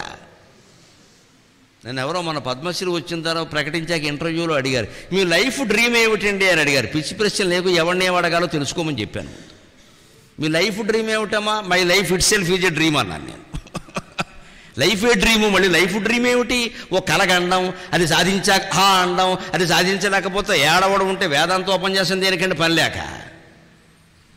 ఏది వచ్చినా ఎక్కువ సంతోషించవద్దు, ఏది పోయినా బాధపడద్దు, దాన్నే వేదాంతం అంటారు లెక్క. ఏవో బిరుదులు గౌరవాలు జరిగాయని పొంగిపోవడం, అవి రాకపోతే కృంగిపోవడం ఉండదండి. ఇదివరకు ఎలా ఉన్నామో అలాగే ఉంటాం. ఏమీ తేడా ఉండదు అందులో. అక్కడ ఇంకాస్త బాధ్యత పెరుగుతుంది. ఓహో ఇంతమంది వింటుండబట్టి ఇలా చేయబట్టి కదా దేశం అంతా గౌరవించింది. ఆ కిటికీలోంచి కూడా కుర్రాళ్ళు వింటున్నారు చూడండి. కావాలి నాకమ్మ, వాళ్ళు కావాలి. వీళ్ళు ఎక్కడుంటే అక్కడ అందరూ గుర్తుపడుతున్నారు, గౌరవిస్తున్నారు. మేము వింటున్నామండి, అంత వింటున్నాము. ఇదివరకు ఎవరితోనైనా వింటున్నామంటారు, నాతో ఆచరిస్తున్నామని చెబుతున్నారు. నాకు కావలసింది అది, నాకు కావలసింది అది.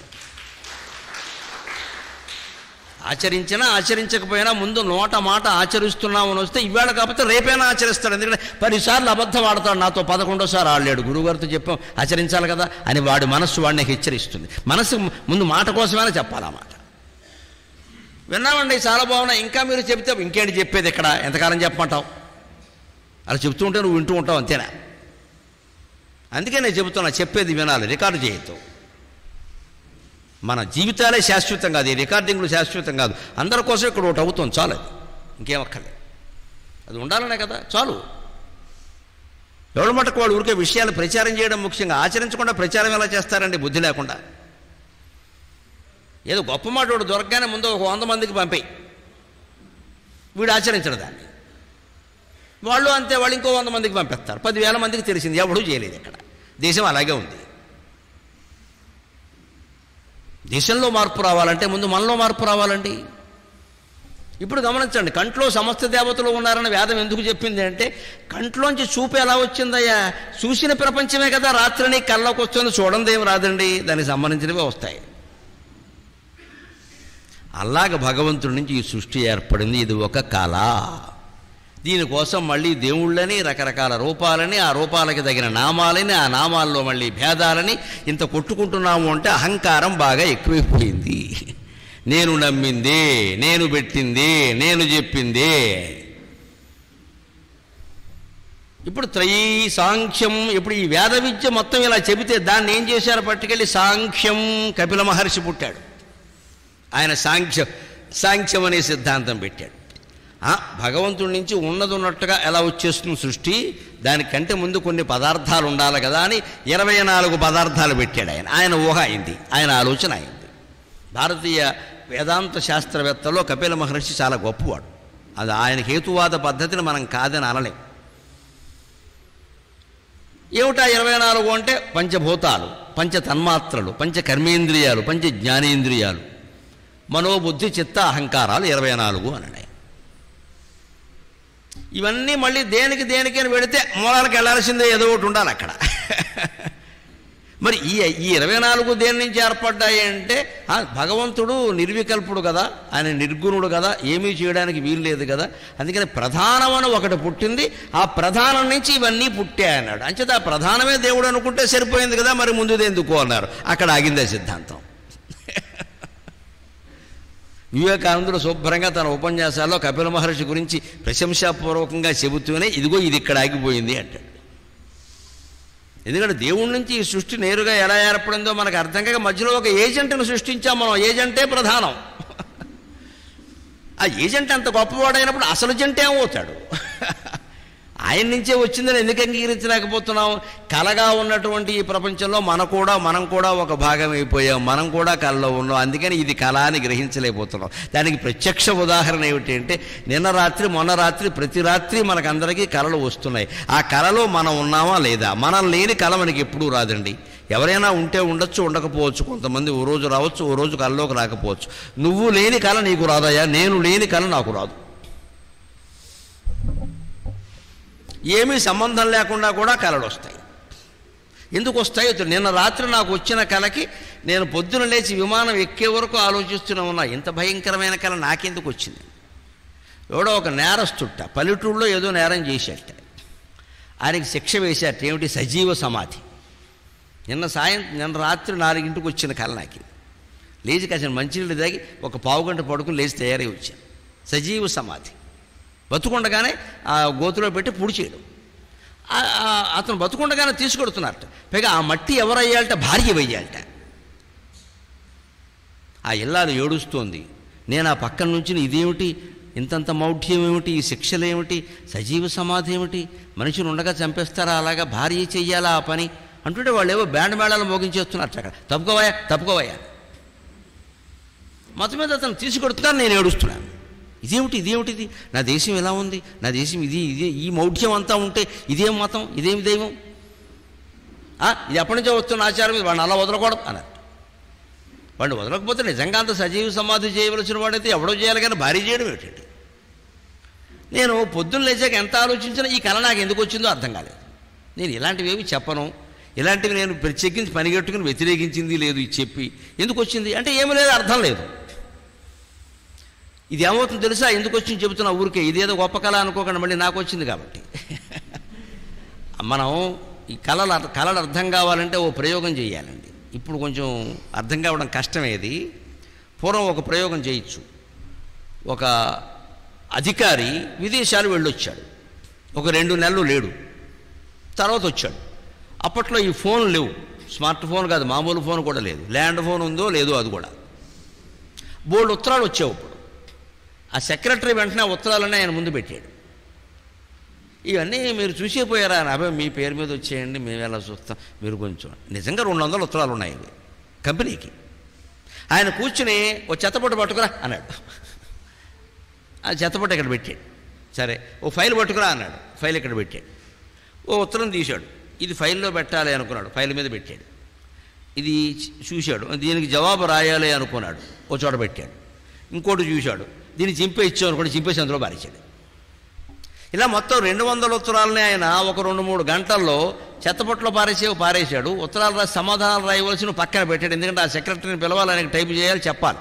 తర్వాత ఫైల్ చేసేవి సమాధానం అక్కర్లేకుండా ఫైల్ చేసి మనకు వచ్చిన రసీదులు లాంటివి ఉంటాయి, అటువంటి ఓ చోట పెట్టేశాడు. ఈ విభాగం అయిపోయింది కదండి, రసీదుల ఫైల్ కూడా తయారైంది, సమాధానం రాసి వేరుగా తయారైంది, ఈ చెత్తపొట్ట తయారైంది. ఆ తర్వాత అన్నాడు, కొంచెం చెత్తలో పడేసాం కానీ మన ఆఫీసుకి సంబంధించినవి కదా, ఇవన్నీ కలగాపులగం చేసే అన్నాడు. మొత్తం కలగాపులగం తిప్పేశాడు. తర్వాత ఈ చెత్త కాగితాలన్నీ కలిపితే ఏది వస్తుందో అదే కళ విషయం. అది ఈ చెత్తబొట్టలో పారేసిన కాగితాలన్నీ కలిపితే ఉన్నట్టుగా నువ్వేం చేయకుండా, అర్థం చూడకుండా, ఆలోచించకుండా దొరికినట్టు పక్కన పెట్టేసి గమ్మెట్టి అతికించేస్తే ఆ ఉత్తరం ఎంత అసంబద్ధంగా ఉంటుందో అదే కళ. ఇప్పుడు కళల గురించి మనం ఆలోచించడం, దాన్ని విశ్లేషించడం, లేకపోతే అది మంచి కళ చెడ్డ కళ అనడం, తెల్లారకట్టు వచ్చిందా అర్ధరాత్రి వచ్చిందా అనడం ఎంత అజ్ఞానమో దయచేసి ఆలోచించండి. ఈ పిచ్చి మాటలు మానేయండి. అసలు శకున శాస్త్రం అనడం, స్వప్న శాస్త్రం అనడం అన్నీ మనం పుట్టించుకున్న శాస్త్రాలు. మన భయం కారణంగా, మన కోరికల కారణంగా. మన కోరిక ఎలాగూ తీరదు కాబట్టి అది కళ్ళలో తీరితే వీడు నాకు తీరింది, ఇదో విర్రానందం. ఇది ఇంతకంటే అజ్ఞానం ఇంకోటి లేదు. వీటి గురించి ఆలోచించడం. కళ అబద్ధమయ్యా, కళలో ధరించిన రూపాలన్నీ నువ్వే అంటే అప్పుడు ఎలా ఆలోచించాలంటే, ఇప్పుడు నా కళలో నాకు వచ్చినటువంటి ఆ తప్పు చేసిన, అపరాధం చేసినటువంటి, సజీవ సమాధికి గురైనటువంటి ముద్దాయి లేదా నేరస్తుడు, అతని భార్య, ఆ గొయ్యి, ఆ చుట్టూ ఉన్న జనం, చూస్తున్న నేను, అన్నీ నేనే. అనుమానం ఏదన్నా ఉందా? నాకు వచ్చింది మీకు చెప్పా, మీకు వచ్చింది మీరు ఆలోచించుకోండి. అన్నీ నేనే. ఈ రూపాలు నేను చెప్పే వరకు మీకు ఎవరికైనా తెలుసా? లేదు కదా, నాకు మాత్రమే తెలుసు. అంటే ఈ రూపాలు ఎవరు ధరించారు? ఖచ్చితంగా పడుకున్న నేనే ధరించా.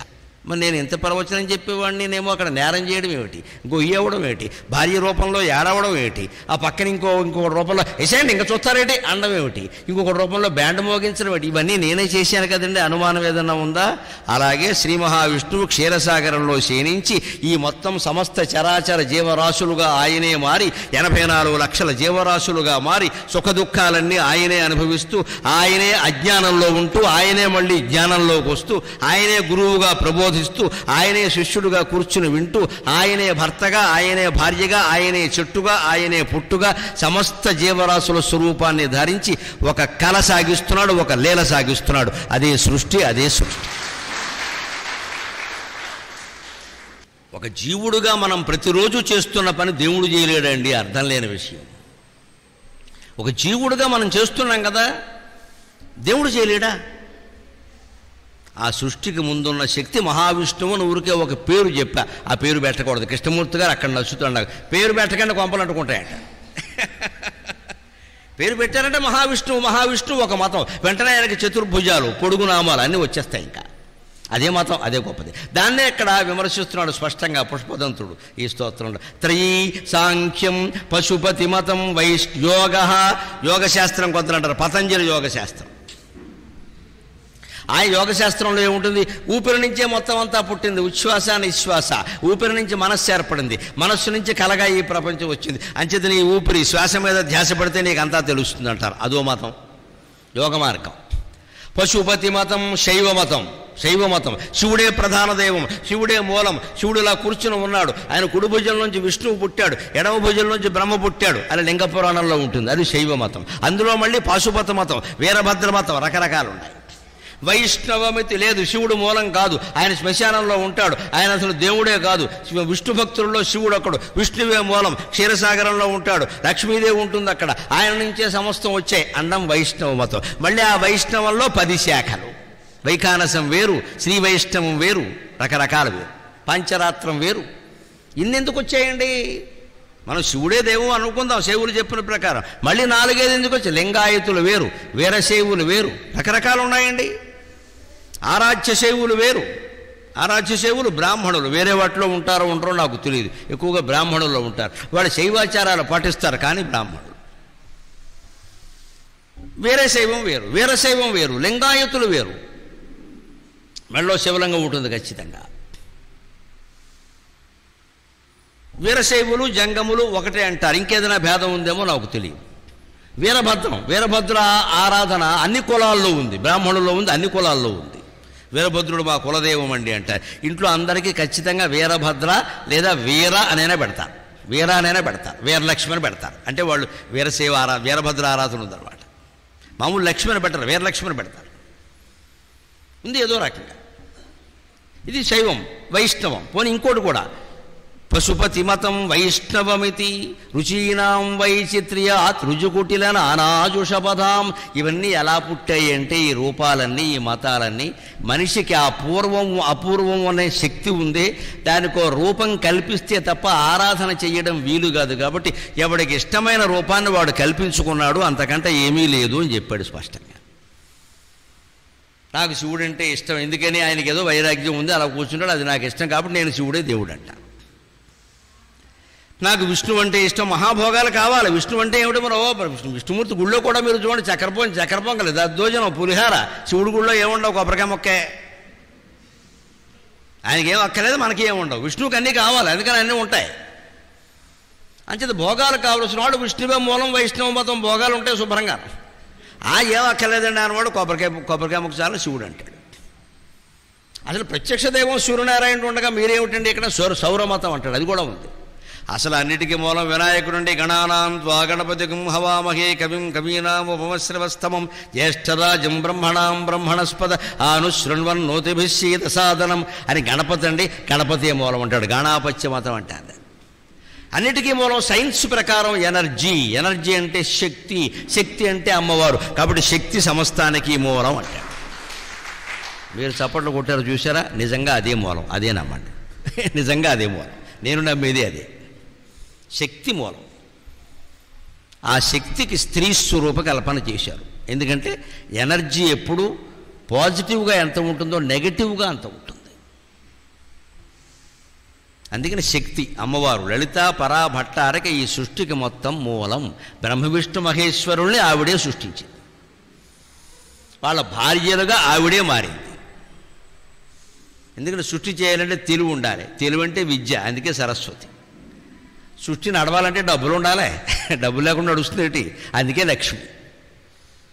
సృష్టిలో వచ్చే తగాదాలు పరిష్కరించాలంటే ఓ పోటు పొడవాలి, శక్తి, శారీరక శక్తి, ఆవిడే పార్వతి. కుస్తీ పట్టాలి, యుద్ధం చెయ్యాలి, ఆవిడే పార్వతి. అందుకే దుర్గాదేవి చేతుల్లో ఆయుధాలు ఉంటాయి, లక్ష్మీదేవి చేతుల్లో ఉండవు, పద్మాలు ఉంటాయి. సరస్వతీదేవి చేతుల్లో వేణే ఉంటుంది, పద్మం ఉంటుంది. ఎందుకంటే విద్యకు ఆయుధం ఎందుకండి? చదువుకునే పిల్లలు కొట్టుకుంటారా? కొట్టుకోకూడదు. అందుకే చదువుకోవాలి అంటే ఎప్పుడు సమానమైనటువంటి వేషం, సమానమైన స్థితి ఉండాలి. అందుకే పాఠశాలల్లో కళాశాలలో యూనిఫామ్ పెడతారు. వ్యక్తిగతమైన దుస్తులతో సంబంధం లేకుండా యూనిఫామ్ అందరూ ధరిస్తేనే సమానత్వం ఉంటుంది ఖచ్చితంగా. ఆ కళాశాలలోనే సమానత్వం లేకపోతే ఎవడి వేషం వాడిది అంటే గొడవలే అవుతాయి, ప్రత్యక్షంగా చూస్తున్నాం ఇప్పుడు. ఏ మతం వేషం, ఏ కులం వేషం కాదండి. పాఠశాలకు యూనిఫారం ఉండాలా వద్దా మీరే చెప్పండి. కళాశాలకు యూనిఫారం పెట్టలేదు అనుకోండి, ఎవడు ఇష్టం వచ్చిన వేషం వాడేస్తాడు రేపొద్దున్న. నాకు ఇది ఇష్టం అంటాడు. చిత్రం ఇత మతాలు గొడవలు ఈ వీటి జోలికి మనం వెళ్ళొద్దండి. అనవసరంగా వెనకాల నాయకులు ఉండి పెంచేస్తూ ఉంటారు వాటిని, అవి వద్దండి. కానీ అసలు పాఠశాలకు యూనిఫామ్ ఉండాలి, కళాశాలకు యూనిఫామ్ ఉండాలి. మీ వ్యక్తిగతమైన అభిప్రాయాలతో సంబంధం లేకుండా అందరూ కళాశాలకు వచ్చేటప్పుడు అదే దుస్తులో రావాలి. అప్పుడు తగదా ఉండదు, దానికి అదే పరిష్కారం. ఇలా మనం ఆలోచించడం వెంటనే ఇందులోకి మతం ప్రవేశిస్తుంది, కులం ప్రవేశిస్తుంది, ఎప్పటి నుంచో వస్తున్న ఆచారం ప్రవేశిస్తుంది, గొడవలు ఎక్కువైపోతాయి. ఇప్పుడు ఆలోచించండి, గొడవలకి మూలం అహంకారం, మమకారం, ఆచారం కాదు. ఆచారం వల్ల ఎప్పుడు గొడవలు రావు, అహంకారం వల్ల గొడవలు వస్తాయి. నేను నాది అనేది విడిచిపెట్టి ఆలోచిస్తే అన్నీ అర్థమైపోతాయి. ఏ సమస్యకైనా పరిష్కారం అందులో ఉంది. అక్కడ వారు నిర్బంధించారని, వీరు ఇన్ని మాటలు మాట్లాడక్కర్లేదండి. అనవసరంగా మత కలహం చేయాల్సిన పనేం లేదు. దాన్ని పాఠశాల, అది కళాశాల, అక్కడ ఒక యూనిఫామ్ ఉంటుంది అందరికీ. ఎందుకని కళాశాలకి కోటీశ్వరుడు ఉంటారు, పేదవాళ్ళు ఉంటారు. యూనిఫామ్ మీరు పెట్టలేదనుకోండి, కోటీశ్వరుడు రంగురంగుల దుస్తులు వేసుకుని వాళ్ళ అబ్బాయి ఆభరణాలు పెట్టుకుని వస్తాడు. పక్కన పేదవాడు మామూలుగా వచ్చి వీళ్ళ బాబు మా బాబుకి ఏమీ లేదు, ఇక్కడ వీళ్ళ తండ్రి మీద పెట్టుకుంటే గౌరవం పోతుంది. అందుకే మా చిన్నతనంలో మేము చదువుకున్న బళ్ళు నీలం నెక్కరు తెల్ల చొక్కా, 6వ తరగతి నుంచి 10వ తరగతి అయ్యే వరకు అదే మాట. అవే 4 జతలు ఉండేవి, కొట్టుకునేవాళ్ళం. ఇంటి దగ్గర నేను ఇష్టం వచ్చినట్టు వేసుకో, ఎవరు వద్దన్నారు? బళ్ళోకి వేసుకుంటానంటే అలాగా. కళాశాలలో కూడా యూనిఫారం పెట్టవలసి వస్తుంది. ఎందుకని ఆలోచిద్దాం, సమస్య ఎందుకు వస్తుందో. పారిపోవద్దండి, సమస్య నుంచి మూలాల్లోకి వెళ్ళాలి. పైపైన తడిపితే సమస్య తేలదు. కళాశాలలో యూనిఫారం ఎందుకు పెట్టాల్సి వస్తుంది? కళాశాల స్థాయి వయస్సు 17, 18, 19, 20, అదే కదా. అభిరుచులు ఎక్కువ ఉంటాయి, ఫ్యాషన్లు ఎక్కువ ఉంటాయి. ఎవడు ఫ్యాషన్ ప్రకారం వాడు ఉంటాడు. కొందరు సినిమా యాక్టర్ని అనుకరిస్తాడు, ఇంకోడిని అనుకరిస్తాడు. నేను ఈ వేషంలోనే వస్తానంటాడు. వాడిని బట్టి ఇంకో నలుగురు తయారవుతారు. రకరకాలుగా మొత్తం చదువు ఉండదు ఎవడికి. నేను ఖచ్చితంగా ఇది వేషం ఉండాలంటే ఉంటుంది. మరి ఇంజనీరింగ్ కాలేజీలో కూడా యూనిఫామ్ ఉందండి ఇవాళ చాలా చోట్ల. ఆ కాలేజీకి వచ్చేవాళ్ళు ఆ యూనిఫామ్లోనే రావాలి. ఇంక రెండో మాట వద్దు. ఇక్కడ ఒక మతం వచ్చిందంటే రెండో మతం వస్తుంది, అందులోకి గొడవలు అయిపోతాయి. ఈ సామాన్యమైన విషయాన్ని మనం మతాతీతంగా, కులాతీతంగా, ప్రాంతాతీతంగా అర్థం చేసుకోగలిగితే అన్నీ బాగానే ఉంటాయండి. మధ్యలో మనం మతమో, కులమో, అహంకారమో మతమో కులం కూడా ఎక్కడి నుంచి వచ్చి ఆలోచించండి. అహంకారం వల్లే వచ్చాయి. నేను ఏ మతమో అది గొప్ప అంటాను, నేను ఏ కులమో అది గొప్ప అంటాను. నేను విదేశాల్లో వేరే మతంలో పుట్టి ఉంటే వేరే ప్రవక్తగా మారేవాడినేమో నాకేం తెలుసు. నా అదృష్టం కొద్దీ ఈ దేశంలో పుట్టాను, హిందూ మత ప్రవక్తగానే నేను ఉన్నాను, అనుమానం వెళ్ళా, అలాగే ఉంటాను. వైదిక ధర్మం అంటే సామాన్యం. ఎందుకని ఇన్ని సమానమే అని చెప్పింది వైదిక ధర్మమే. నా మతం ఒక్కటే రైటు, ప్రపంచమంతా వెళ్ళండి, ఇతర మతస్థులు ఉండకుండా చేయండి, వాళ్ళంతా అవిశ్వాసులు, కాఫిర్లు అని నా మతం నాకు చెప్పలేదు.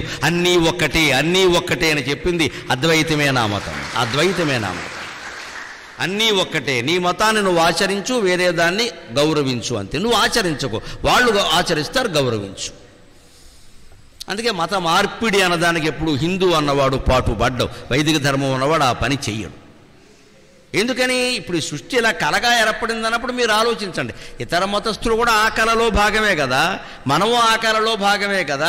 భగవంతుడు ఇక్కడ అవతరించినట్టే అక్కడ అవతరిస్తారండి. మనం ద్వేషించాల్సిన అవసరం ఏం లేదండి. అక్కడ అవతరించిన భగవంతుడు మీరు ఇతర మతాల్లో గమనించండి, వాళ్ళకి అనుకూలమైన వేషంలో ఉంటాడు. వాళ్ళు ఎలా ఉంటారో అలాగే ఉంటాడు. మన దేవుళ్ళు ఎలా ఉంటారో మీరు చూడండి, పంచె కట్టుకుంటారు. ఎందుకని మన పూర్వులు పంచే కట్టుకున్నారు. మన దేవతలు లక్ష్మీ సరస్వతి అంతా పట్టు చీరలు కట్టుకుంటారు. అందుకని పూర్వం మన అమ్మమ్మలో మా అమ్మలో పట్టు చీరలే కట్టుకున్నారు. ముందు ఎవరైనా కొత్త దేవుడు హిందూ మతంలో పడితే వాడు జీన్స్ ప్యాంట్ వేసి మోకాల మీద చింపుకుంటాడు. ఎందుకంటే అప్పటి వేషం అది. ఎంతకంటే ఆశ్చర్యం ఏం లేదండి. పక్కాగా మాట్లాడితే ఇదే నిజం. మన దేవతలు ఇలా కిరీటాలు పెట్టుకుని ఎందుకుంటారండి? దేవతలు మన రాజులు కిరీటాలు పెట్టుకున్నారు. మన దేవతా స్త్రీలు ఆభరణాలతో ఎందుకుంటారండి? మన స్త్రీలు ఆభరణాలతో ఉంటారు. మన రాముడు చక్రవర్తి అయి ఉండా పంచె ఎందుకు కట్టుకుంటాడు? పూర్వం చక్రవర్తులు పంచె కట్టుకున్నారు. ఇప్పుడు పరిపాలకులు పంచె కట్టుకునే వాళ్ళు ఎంతమంది ఉన్నారు? కుదరదు. అంటే ఇవి ఎప్పుడు పుట్టే, ఎలా వచ్చాయన్నది అర్థమైతే కలహం ఉండదండి. ఎక్కడ మూలమైన శక్తిని ఆరాధించడానికి నీ ఇష్టం వచ్చిన మార్గం ఎంచుకోవయ్యా. ఏ మార్గం ఎంచుకోవాలి? నీ కులాచార పరంపర ప్రకారం, నీ ప్రాంతం ప్రకారం ఏది వస్తుందో అదే ఎంచుకో. ఉన్నదాన్ని ఎందుకు వదిలిపెట్టాలి? ఇప్పుడు మత మార్పిడి ఎందుకు అవసరం చెప్పండి? అసలు అవసరమే ఉంది. కేవలం తమ సంఖ్యాబలం పెంచుకోవడం కోసం కొంతమంది చేస్తున్న పనిది. సంఖ్యాబలం పెంచుకుంటే ప్రమాదం ఏంటంటే జాతీయ సమైక్యం దెబ్బతింటుంది, జాతీయ సమైక్యం దెబ్బతింటుంది. దేశానికి నష్టం జరుగుతుంది. మత మార్పిడి వల్ల భక్తికి దైవానికి నష్టం జరగదు, దేశానికి నష్టం జరుగుతుంది. అందుకని విజ్ఞులైన వాళ్ళు, దేశ సమైక్యం కోరేవాళ్ళు మత మార్పిడిని వ్యతిరేకిస్తారు ఖచ్చితంగా. ఎవడు మతంలో వాడిని బతకనేయండి, మీకెందుకంట. ఇది పుష్పదంత స్తోత్రంలో ఎంత విశేషం ఉందో గమనించండి. త్రయీ సాంఖ్యం యోగ పశుపతి మతం వైష్ణవమితి ప్రభిన్నే ప్రస్థానే పరమిదమదపథ్యమితి చ. అనేక రకాల ప్రస్థానాలు ఉన్నాయి. ప్రస్థానం అంటే యాత్ర. ప్రభిన్నే ఒకదానికంటే ఇంకోటి భిన్నంగా ఉంటాయి. ఇదం అదక పథ్యమితి చ. కొందరు ఇది మంచిదంటారు, కొందరు అది మంచిదంటారు. ఇవన్నీ ఎందువల్ల ఏర్పడ్డ? రుచీనాం వైచిత్ర్యాత్ రుజు కుటిల నానా పథజుషాం. రుచిలో ఉండే తేడా అయ్యా. ఒకే గోధుమ పిండితో చేస్తే ఒకడు పూరి ఇష్టం అమ్మా అంటాడు, ఇంకోటి చపాతీ ఇష్టం అమ్మా అంటాడు. రెండిటికి గోధుమ పిండి అని ఏమైనా పొరపాటు చెప్పాను, నాకు తెలవదులేండి. రెండింటికి అదేనా? పూరికి చపాతీకి ఒకటేనా? మహిళలు సపోర్ట్ చేయాలి, మీరు నేను చేస్తే అలాగా ఏమమ్మా? మీకు తెలీదా? నమస్కారం. పూరికి చపాతీకి ఒకటే కదా. ఒకే గోధుమ పిండితో చపాతీ చేస్తారు, అదే గోధుమ పిండితో పూరి చేస్తారు, అదే గోధుమ పిండితో ఇంకేవో పిండి వంటలు చేస్తారు. గోధుమ పిండే కదా మూలం. మరి ఒకే పరమాత్మ విష్ణువుగా ఉన్నాడు, శివుడుగా ఉన్నాడు, ఆంజనేయుడుగా ఉన్నాడు, అయ్యప్ప స్వామిగా ఉన్నాడంటే అంగీకరించడానికి మనకేమిటండి అభ్యంతరం? ఇది చపాతీ అర్థమైనా కూడా దేవుడు అర్థమయ్యాడు. మనం ఏమనుకుంటున్నాం ఇక్కడ?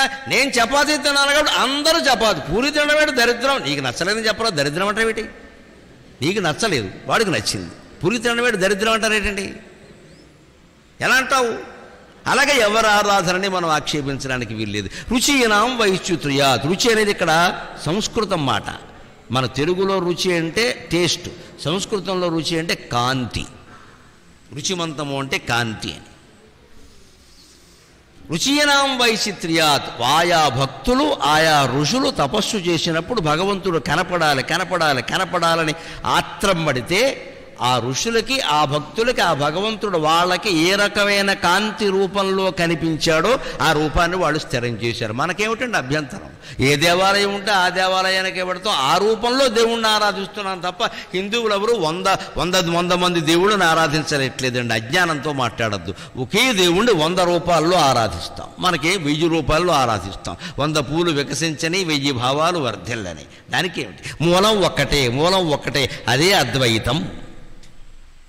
రుచీనాం వైచిత్ర్యాత్ రుజు కుటిల నానాపథజుషాం నృణామేకో గమ్యక త్వమసి పయసామర్ణవయవా. అందువల్ల మొత్తం మానవులందరూ, అన్ని జీవులు చేసుకోవలసింది నిన్నే. ఎలాగా? పయసాం అర్ణవయవ. గోదావరి నది, గంగా నది, కావేరీ నది, తుంగభద్రా నది, అనేక రకాల ఉపనదులు అన్నీ కలిసి ఎక్కడ కలుస్తున్నాయి? సముద్రంలో కలుస్తున్నాయి. సముద్రంలో కలిసిన తర్వాత గోదావరి ఏదో కావేరీ ఏదో నువ్వు వేరు చేయగలవా? నీ వల్ల కాదు, సముద్రం వల్ల కూడా కాదు. కానీ ఆశ్చర్యం ఏమిటంటే మళ్ళీ ఈ సముద్రపు నీరు వేసవకాలంలో సూర్యమండలం నుంచి వచ్చే కాంతి కారణంగా ఆవిరైపోయిన తర్వాత ఆ ఆవిరి మళ్ళీ మేఘం రూపం ధరించాక ఆ మేఘం మళ్ళీ చినుకై, వానై, వాగై, వంకై నది అయిన తర్వాత ఆ చినుకులు ఏ నదిలో పడ్డాయో ఆరిది గోదావరి అంటున్నావు నువ్వు. అది సముద్రమే. అది ముందు సముద్రమా కాదా? అంచేత మూలంలో గడితే తప్ప ఏ విషయం అర్థం కాదు. గోదావరి నదిని చూసి ఇది ఒక రకం అండం, మేము గోదావరి తీరం వాళ్ళం అండి, మాకున్న పాండి ఇచ్చా, ఇది అహంకారం. ఇది ఇక్కడ నిజమే. గోదావరి తీరంలో నేను పుట్టానమ్మా. గోదావరి జిల్లాలంటే నాకు అభిమానమే. జననీ జన్మభూమిశ్చ ఎవరికి ఉండదు. కానీ నేను ఎలా భావిస్తానంటే ఆ గోదావరి నదికి అంతటి పాండిత్యం, అంత పవిత్రత ఎక్కడొచ్చిందంటే అది గోదావరి ఖని ప్రాంతం నుంచి మహారాష్ట్రలో పుట్టి గోదావరి ఖని ప్రాంతం మీదుగా వచ్చి నిజామాబాద్ జిల్లా బాసరలో సరస్వతీదేవి పాదాలను తాకింది. అందుకని గోదావరి జిల్లాలో పాండిత్యం. సరస్వతి స్పర్శ లేకపోతే మాకెక్కడదండి పాండిత్యం, పనిలేకెక్కడ. ఇప్పుడు ఆ సరస్వతి ఎక్కడుంది? తెలంగాణలో ఉంది. వారికి నమస్కారం. మనం ఎందుకు భేదం చేయాలి? మేమే పండితులు అని. అక్కడ తాకి వచ్చింది బాసర సరస్వతీదేవి. ఆ అక్కడ సరస్వతి గోదావరి నది. మా అమ్మ అస్థికలు బాసరలో గోదావరిలో కలిపాను నేను. మరి ఆవిడ పశ్చిమ గోదావరిలో పుట్టింది. ఇవి తీసుకెళ్ళి అక్కడ కలిపాను నేను. కలుపుతూ కూడా అన్నాను ఒకసారి, అమ్మ అక్కడ గోదావరిలో పుట్టావు, ఇక్కడ గోదావరిలో కలుస్తున్నావు, రెండు ఒకటే కదా. అస్థిర జీవనంబునకు ఆత్మమయంబగు క్షీరవార్ధికిన్, అస్థిర జీవనంబునకు ఆత్మమయంబగు క్షీరవార్ధికిన్, సుస్థిర బంధమేర్పరచు శుద్ధ మనంబున సంగినట్టి నీ అస్థికలెందుగల్పవలెనమ్మరో. అస్థిర జీవనంబునకు ఆత్మమయంబగు క్షీరవార్ధికిన్, సుస్థిర బంధమే ఏర్పరచు శుద్ధ మనంబున సంగినట్టి నీ అస్థికలెందుగల్పవలెనమ్మరో. బాసర తీర శారదాంఘ్రి, బాసర తీర శారదాంఘ్రి స్థిత గౌతమి సలిల రేఖలలో నిన్ను చూచుకుందునే. అక్కడ గోదావరిలో పుట్టావమ్మా, అస్థిరమైన జీవితానికి సుస్థిరమైన పాల సముద్రానికి తేడా ఏమిటో మాకు తెలిపావమ్మా. ఎందుకంటే మా అమ్మ క్షీరాబ్ది ద్వాదశి నాడు పుట్టింది, శ్రీ మహావిష్ణువు క్షీరసాగరంలో నిద్రలేసే రోజున పుట్టింది. మాకు ఆ కథలే చెప్పింది ఆవిడ. పైగా మా అమ్మకి నాకు ఎప్పుడూ ఒక వాదన నడుస్తూ ఉండేది. మా అమ్మ విష్ణువు సంఘం, నేను శివుడు సంఘం. మా అమ్మతో ఎప్పుడు ఏం చేర్చించిన అన్నీ ఆదినారాయణమూర్తే రానది. లేదమ్మా శివుడే అంటే ఆ శివుడు కూడా ఆదినారాయణమూర్తి అనేది. శివుడు దేవుడు కాదంటే నాకు కోపం వస్తుంది. అందుకే శివుడు కూడా ఆదినారాయణమూర్తి కాదమ్మా, నేను లింగ పురాణంలో చదివాను శివుడు అంటే ఆ లింగ పురాణం కూడా విష్ణువే అనేది. మొత్తం మీద మారేది కాదు. ఇప్పుడు ఈ చిన్న విభేదాన్ని గురించి ఆ తల్లితో ఉండే బంధాన్ని పోగొట్టుకోమంటారా? ప్రతి సభలోనూ ఆ పద్యాలు చెప్పేమే 25 ఏళ్ళుగా. నా తల్లి నాకు ఎక్కువ, విష్ణువు కంటే శివుడు కంటే కూడా. నా తల్లి నాకు ఎక్కువే. ఈ జీవితమే ఆవిడ వల్ల వచ్చింది. అందుకని అస్థిరమైన జీవితానికి సుస్థిరమైనటువంటి ఆత్మజ్ఞానానికి మధ్యలో ఒక వంతెనలా నిలబడి మాకు విష్ణు జ్ఞానాన్ని, శివజ్ఞానాన్ని వెరసి భగవద్జ్ఞానాన్ని అందించావమ్మా. ఇటువంటి నీ అస్థికలు కలపడానికి తగిన నది నాకు కనపడడం లేదు అన్నాను. ఇంత దివ్య జ్ఞానం కలిగిన మాకిచ్చిన నీ అస్థికలు కలపడానికి తగిన నది నాకు కనపడ. ఎందుకు అన్ని నదులు కలుషితమే, ఎక్కడ కలుపుతావు? గోదావరిలో ఉందా, గంగలా ఉందా? ఇక్కడ అన్నీ కలుషితమేనమ్మా. నీ అంత శుద్ధ మనస్సు కలిగిన నది నాకు కనపడదు. అయినా మరి నేను ఇంకేం చెయ్యలేను, ఎక్కడొక్కడ కలపాలి కాబట్టి. ఇక్కడ హైదరాబాదులో ఉన్నాను కాబట్టి, ఇక్కడే నువ్వు పరమపదించావు కాబట్టి, ఇక్కడికి బాసర దగ్గర కాబట్టి నేను ఇక్కడికి వచ్చి ఈ నదిలో కలుపుతున్నానమ్మా. ఈ నదిలో నీళ్లు బాగా లేకపోయినా ఏమనుకోకే. శారదాంఘ్రిస్థిత గౌతమి సరళ రేఖలలో నేను చూచుకుందుని. సరస్వతీదేవి పాదాల దగ్గర కలుపుతున్నానమ్మా. ఆ పవిత్రత కారణంగా నువ్వు నన్ను ఆశీర్వదించమని కోరావు. ఇది మమకారం. విభిన్నత ఎప్పుడు ఉంటుందండి? మూలంలోకి వెళ్ళాలి కదా. నేను కూడా మా అమ్మతో శివుడి గురించి ఎందుకు వాదించేవాడిని? నాకు 17 ఏళ్ల వయస్సులో ఉండగా శివ పూజ చేయాలి అనిపించింది. నేను కాలేజీ నుంచి వస్తూ ఒక ఇటుక ఏదో ఉంటే అక్కడ కుండలు తయారు చేసేవాళ్ళు, ఇటుకలు కాల్చేవాళ్ళు ఉంటే నాకు శివలింగం చేసి ఇవ్వగలరా అన్నాను. నేను అభిషేకం చేయాలని నాకు సరదా. కుండ మట్టితో చేస్తే కరిగిపోతుంది కదా, కుండలాగా చేసి ఇవ్వగలరా అంటే, చెన్నకూర అడుగు శివలింగం అడుగుతున్నావు, ముద్దొచ్చేవయ్యా ఇస్తానని చెప్పారు. పెంటపాడని తాడేపురుగుడం దగ్గర ఉండేది ఇటక, వాళ్ళు ఇచ్చారు. ఆ శివలింగానికి రోజు నేను శివ సహస్రనామాలు చదువుతూ అభిషేకం చేసేవాడిని. ఉద్యోగానికి వెళ్ళే వరకు 2-3 ఏళ్ళు చేశాను అలాగే ప్రతిరోజు. ఆ పద్మాసనం వేసుకుని కూర్చొని చేసేవాడిని. ఆ శివ సహస్రనామాలు పూర్తయ్యే వరకు పద్మాసనంలోంచి కదిలేవాడిని కాదు. అలాగే ఇలాగ భవా జనమఖ శర్వా జనమఖ శివ జనమఖ అన్నప్పుడల్లా ఒక ఉద్ధరణి, ఒక బొట్టు నీళ్లు పోయాడు. అలా పెద్ద గిన్నె పెట్టేవాడిని, అందులో శివలింగం పెట్టేవాడిని. ఆ గిన్నె మొత్తం నిండిపోతే ఆ నీళ్ళ మధ్యలో శివుని చూస్తే చాలా అందంగా ఉండేది నాకు. ఆ నీళ్లు పట్టుకొని తులసి కోటలో పోసేవాడిని. ఆ నీళ్లు కొంచెం 2 ఉద్ధరణ నీళ్లు తాగేవాడిని. ఆ రకంగా శివభక్తి అలాగైంది. అది ఇవాళ దేశాల్లో విఖ్యాతి చెందేలా చేసింది. శివపాదార్చన పావనోదకం ఊరికే పోతుందా అండి? దాని పుణ్యం ఊరికే పోతుందా? 16-17 ఏళ్ల వయస్సులో చేసిన పని. అప్పటికింకా ఉపనయనం కాలేదు. మా నాన్నగారు అడిగా, వద్దురా నీకు ఇవన్నీ అన్నారు. ఆయన అలాగే అంటాడని చేసేసాను. మా అమ్మని అడిగా, అభిషేకం చేసుకుంది అవన్నీ ఏముందిలా చేసుకోండి. తర్వాత ఎప్పుడూ అయింది అన్నీ అయ్యేమ్మా, ఉపనయనాలు అయ్యే, పెళ్ళిళ్ళు, ఇది పెద్ద విషయం. ఇది జీవితం అన్నాక అన్నీ అవుతాయి. మనస్సులో ఆ తీవ్రమైన తపన ఎప్పుడు కలిగిందో అప్పుడే చెయ్యాలి. భగవత్పరమైన తపన ఎప్పుడు కలిగిందో అప్పుడే మొదలెట్టాలి. కానీ ఇంకా 2 ఏళ్ళు అయ్యాక 3 ఏళ్ళు అయ్యాక 2 రోజులు అయ్యాక అని వాయిదా వేసినా కూడా దేవుడు పూజ పాపమే. వాయిదా వేయద్దు, వెంటనే మొదలుపెట్టు. అంతకంటే కావాల్సింది ఇంకేం లేదు. కోటిం త్యక్త్వా హరిం భజేత్ అన్నారు. శాస్త్రంలో చెబుతారు, శతం విహాయ భోక్తవ్యం, సహస్రం స్నానమాచరేత్, లక్షం విహాయ దాతవ్యం, కోటిం త్యక్త్వా హరిం భజేత్. విద్యార్థుల కోసం, యువతరం కోసం చెబుతున్నా. 100 పనులు ఉన్నా సరే మానేసి ముందు భోజనం చేయాలి. ఇవాళ చాలామంది అశ్రద్ధ చేసేది భోజనాన్ని. తర్వాత తింటా 7 తింటావు, తినేయాలి, సమయానికి తినేయాలి. శతం విహాయ భోక్తవ్యం, సహస్రం స్నానమాచరేత్. 1000 పనులు ఉన్నా సరే మానేసి ముందు స్నానం చేయాలి. భోజనం చేయడం మన కోసం, స్నానం చేయడం పక్కవాడు కోసం, లేకపోతే కంపు వస్తుంది.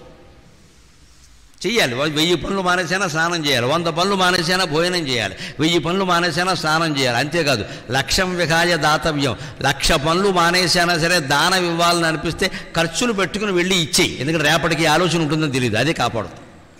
చివరి మాట చెబుతోందండి భారతీయ సంస్కృతి. 100 పనులు మానేసైనా అన్నం తిను, 1000 పనులు మానేసైనా స్నానం చేయి, 1,00,000 పనులు మానేసైనా దానం చేయి, 1,00,00,000 పనులు మానేసైనా సరే నమ శివాయ, నమో నారాయణాయ, శ్రీమాత్రే నమః, ఈ జపం చేయి, ఈ జపం చేయి, ఈ జపం చేయి. ఇది సంస్కృతి. దేనికి ప్రాధాన్యం ఇవ్వాలో తెలిసిపోయింది కదా. 100, 1000, 1,00,000, 1,00,00,000 అన్నిటికంటే భగవన్నామస్మరణే గొప్పది. మన భోజనాలు, స్నానాలు అన్నీ అందుకే. ఈ దానాలు కూడా పుణ్యాన్ని ఇస్తాయి, మోక్షాన్ని ఇవ్వవు. హరినామస్మరణ మోక్షాన్ని ఇస్తుంది, జ్ఞానాన్ని ఇస్తుంది. అంచేత రుచీనాం వైచిత్ర్యాత్ రుజు కుటిలన అనాపధుషం. అయితే ఈ మతాలన్నింటిలో ఒక భేదం ఉందండి, అది తెలుపుకుని 5 నిమిషాల్లో మనం సెలవు తీసుకుందాం. రుజు కుటిల నానాపథజుషాం. రుజు మార్గం అంటే ఇప్పుడు నేను ఇలా నడిచి వెళ్ళాలి అంటే ఇక్కడి నుంచి ఆ చివరి గుమ్మం దగ్గరికి వెళ్ళిపోవడం నేరుగా, ఇది రుజు మార్గం. కుటిల మార్గం అంటే తప్పుడు మార్గం అనుకోకుండా దయచేసి. కుటిల అంటే వంకర, కొంచెం ఇలాగా అంటే ఇలా వెళ్ళి అక్కడ ఎవరో దండం పెడుతుంటే పెట్టించుకుని మళ్ళీ వారితో ఫోటో దిగి మళ్ళీ అక్కడి నుంచి వెళ్ళి అసలు అందరూ మన గుర్తుపడుతున్నారా లేదా అని ఒక లోపల అహంకారానికి లోనై ప్రతివాడి దగ్గరికి వెళ్ళి వాడు మొహంలో పెట్టి ఇదంతా ఉంది. ఇది వక్ర మార్గం. మనం వెళ్ళి ఇలా వచ్చాం, ఇలా వెళ్ళిపోవచ్చు కదా. ఇదంతా దేనికి? ఈ గుర్తింపు కోసం ఏడుపు లేదు. ఈ దారిలో ఏదైనా వెళ్ళడం ఇబ్బంది అనిపిస్తే భయపడి అలా వెళ్ళడం ఇంకో మార్గం. ఇది కుటిల మార్గం. సరిగ్గా ఈ విగ్రహారాధనకి సంబంధించిన మతాలన్నీ మొహమాటం లేకుండా చెబుతున్నా ఆ డొంక తిరుగుడు మార్గాలే. ఎప్పుడు విగ్రహారాధన చేస్తూ ఉన్నా మనం నేరుగా పొందవలసింది జ్ఞానాన్ని, ఈ విగ్రహానికి ముందు ఉన్నటువంటి భగవత్తత్వాన్ని, విశ్వతత్వాన్ని, దాన్ని పొందడం కోసం దీన్ని ఆరాధిస్తున్నామని గ్రహించాలి. అంతే తప్ప ఈ నామాలు, బొట్లు, విగ్రహాలు, పూజలు వీటిలోనే మొత్తం అంతా ఉంది, ఇంకేం అక్కర్లేదు అని అనుకోవద్దు, అది అజ్ఞానమే. రుజుమార్గం ఏది అంటే నేరుగా ఏతాసప్త అక్షితయ ఉపదిష్టంతే. 7 దేవతాశక్తులు నీ కంట్లో ఉన్నాయంటే రుజువుగా ఆరాధించకుండా ఇంకేమిటాయా? నేరుగా మళ్ళీ వేరే చెప్పాలా? సరిగ్గా మీరు అద్దం గమనించినప్పుడు చూడండి ఏం జరుగుతుందో. మీ కుడి చేయి ఎడం చేయి కింద ఉంటుంది, అందులో చూసుకోండి. ఇంటికెళ్ళి మీరు అద్దం ముందు నిలబడితే ఇక్కడ కుడి చేయికి నా కంకణం ఉంది కదా, అద్దంలో ఇది ఎడం చేతికి ఉంటుందండి బాబు. ఎంత ఆశ్చర్యం ఇది! అద్దం ముందు నిలబడితే కుడి చేతి కంకణం ఎడం చేతికి ఉంటుంది. ఇదేమిటిది? ఇక్కడ ఎంత పట్టుకున్నా ఇలాగే, అప్పుడు కూడా చేయి అక్కడికే ఉడుతుంది. అంటే అద్దం నీ స్వరూపాన్ని తిరగేసింది. మాయ అనే అద్దం భగవత్ స్వరూపాన్ని తిరగేసింది. ఆ తిరగేసిందే ఈ సృష్టి. అందుకే మళ్ళీ దీన్ని బోర్లేస్తే కానీ విషయం అర్థం కాదు. అందుకే మనకి జీవితంలో ఏది కూడా అనుకున్నట్టుగా ఉండదండి. ఎంతో ప్రేమిస్తాం భార్యనో, భర్తనో, కొడుకునో, తక్కువ మనకు వ్యతిరేకం అయిపోతాడు ఆశ్చర్యకరంగా. ఎలా అయిపోయాడో తెలియదు. ఎంతో నమ్ముతాం ఒక మనిషిని, 10 లక్షలు వాడు చేతిలో పెడతాం. చిట్టిపాట అంటే నెలకో 10,000 చొప్పున కట్టేస్తూ ఉంటాం. పెళ్ళో ఏదో వస్తుంది, అప్పుడు అడుగుతాం, అప్పటికి వాడు ఉడాయిస్తాడు. శ్రీమద్ రమారమణ గోవిందా. ఏమైంది? అడ్డం తిరిగింది వ్యవహారం, అడ్డం తిరిగింది. నమ్మడం నీదే తప్పు. ప్రతిదీ మాయ, ప్రతిదీ మోసం. కుడి ఎడమైపోతుంది. ఎందుకంటే సృష్టి అంతే. ఏమైనా ఎదురుగా నుంచుంటే ఇక్కడ కుడి భాగంలో ఉన్నవన్నీ అక్కడ ఎడం భాగంలో కనపడుతున్నాయి. సృష్టి అంతే, అలాగే ఉంటుంది. అందుకే అద్దంలో ప్రతిబింబాన్ని నమ్మకు, ఈ సృష్టిని కూడా నమ్మకు. మనిషిని నమ్మి బాగుపడినవాడు లేడు, దేవుణ్ణి నమ్మి చెడిపోయిన వాడు లేడు లెక్క. అందుకని చెబుతున్నాడు చివరి మాటగా ఈ శ్లోకంలో, రుచీనాం వైచిత్ర్యాత్ రుచి కుటిలన అనాపధజుష. కొన్ని నేరుగా జ్ఞాన మార్గం, శంకరాచార్య బోధించిన మార్గం అదే జ్ఞాన మార్గం. జ్ఞానాదేవత కైవల్యం, 2వ మాట లేదన్నాడు ఆయన. దేవుని నువ్వు ఆకారం కల్పించి ఏ ఆకారం రూపంలో ఎంత సేవ చేసినా సరే అంతిమంగా జ్ఞానం పొందవలసిందే. భక్తి ఉన్నా సరే, వైరాగ్యం ఉన్నా సరే, కర్మలు చేసినా సరే, దేవాలయాలు కట్టినా సరే, నిర్మాణం చేసినా సరే, అంతిమంగా జీవుడే దేవుడు అని గ్రహించే వరకు మనకి మోక్షం రాదు. జ్ఞానాదేవత కైవల్యం. అందుకే త్వమహి పైసాం అన్నవయవ, నదులన్నీ సముద్రంలో చేరినట్టుగా అందరం నీటి బొట్లులాగా సముద్రం నుంచే ఆవిరి రూపంలో పైకెళ్ళిన నీటి బొట్టు ఏమైంది? మళ్ళీ చినుకై, వానై, వాగై, వంకై, నదై సముద్రంలో కలిసిందా లేదా? అలాగే మనం భగవంతుడి నుంచి వచ్చాం కాబట్టి మళ్ళీ ఆ నిరాకారం, నిరంజనం, నిర్లేపం, నిత్యం అయినటువంటి అమ్మవారిలో మనం కలిసిపోవలసిందే. ఆవిడని అమ్మవారు అని అనడం కూడా మనకి తెలియడం కోసమే. ఆవిడ అమ్మవారు కాదు, అయ్యవారు కాదు, ఆవిడ అతీతమైన శక్తి. ఆ శక్తిలో మనం ఏకం కావలసిందే. అందుకోసం ఈ స్తోత్రం శలం.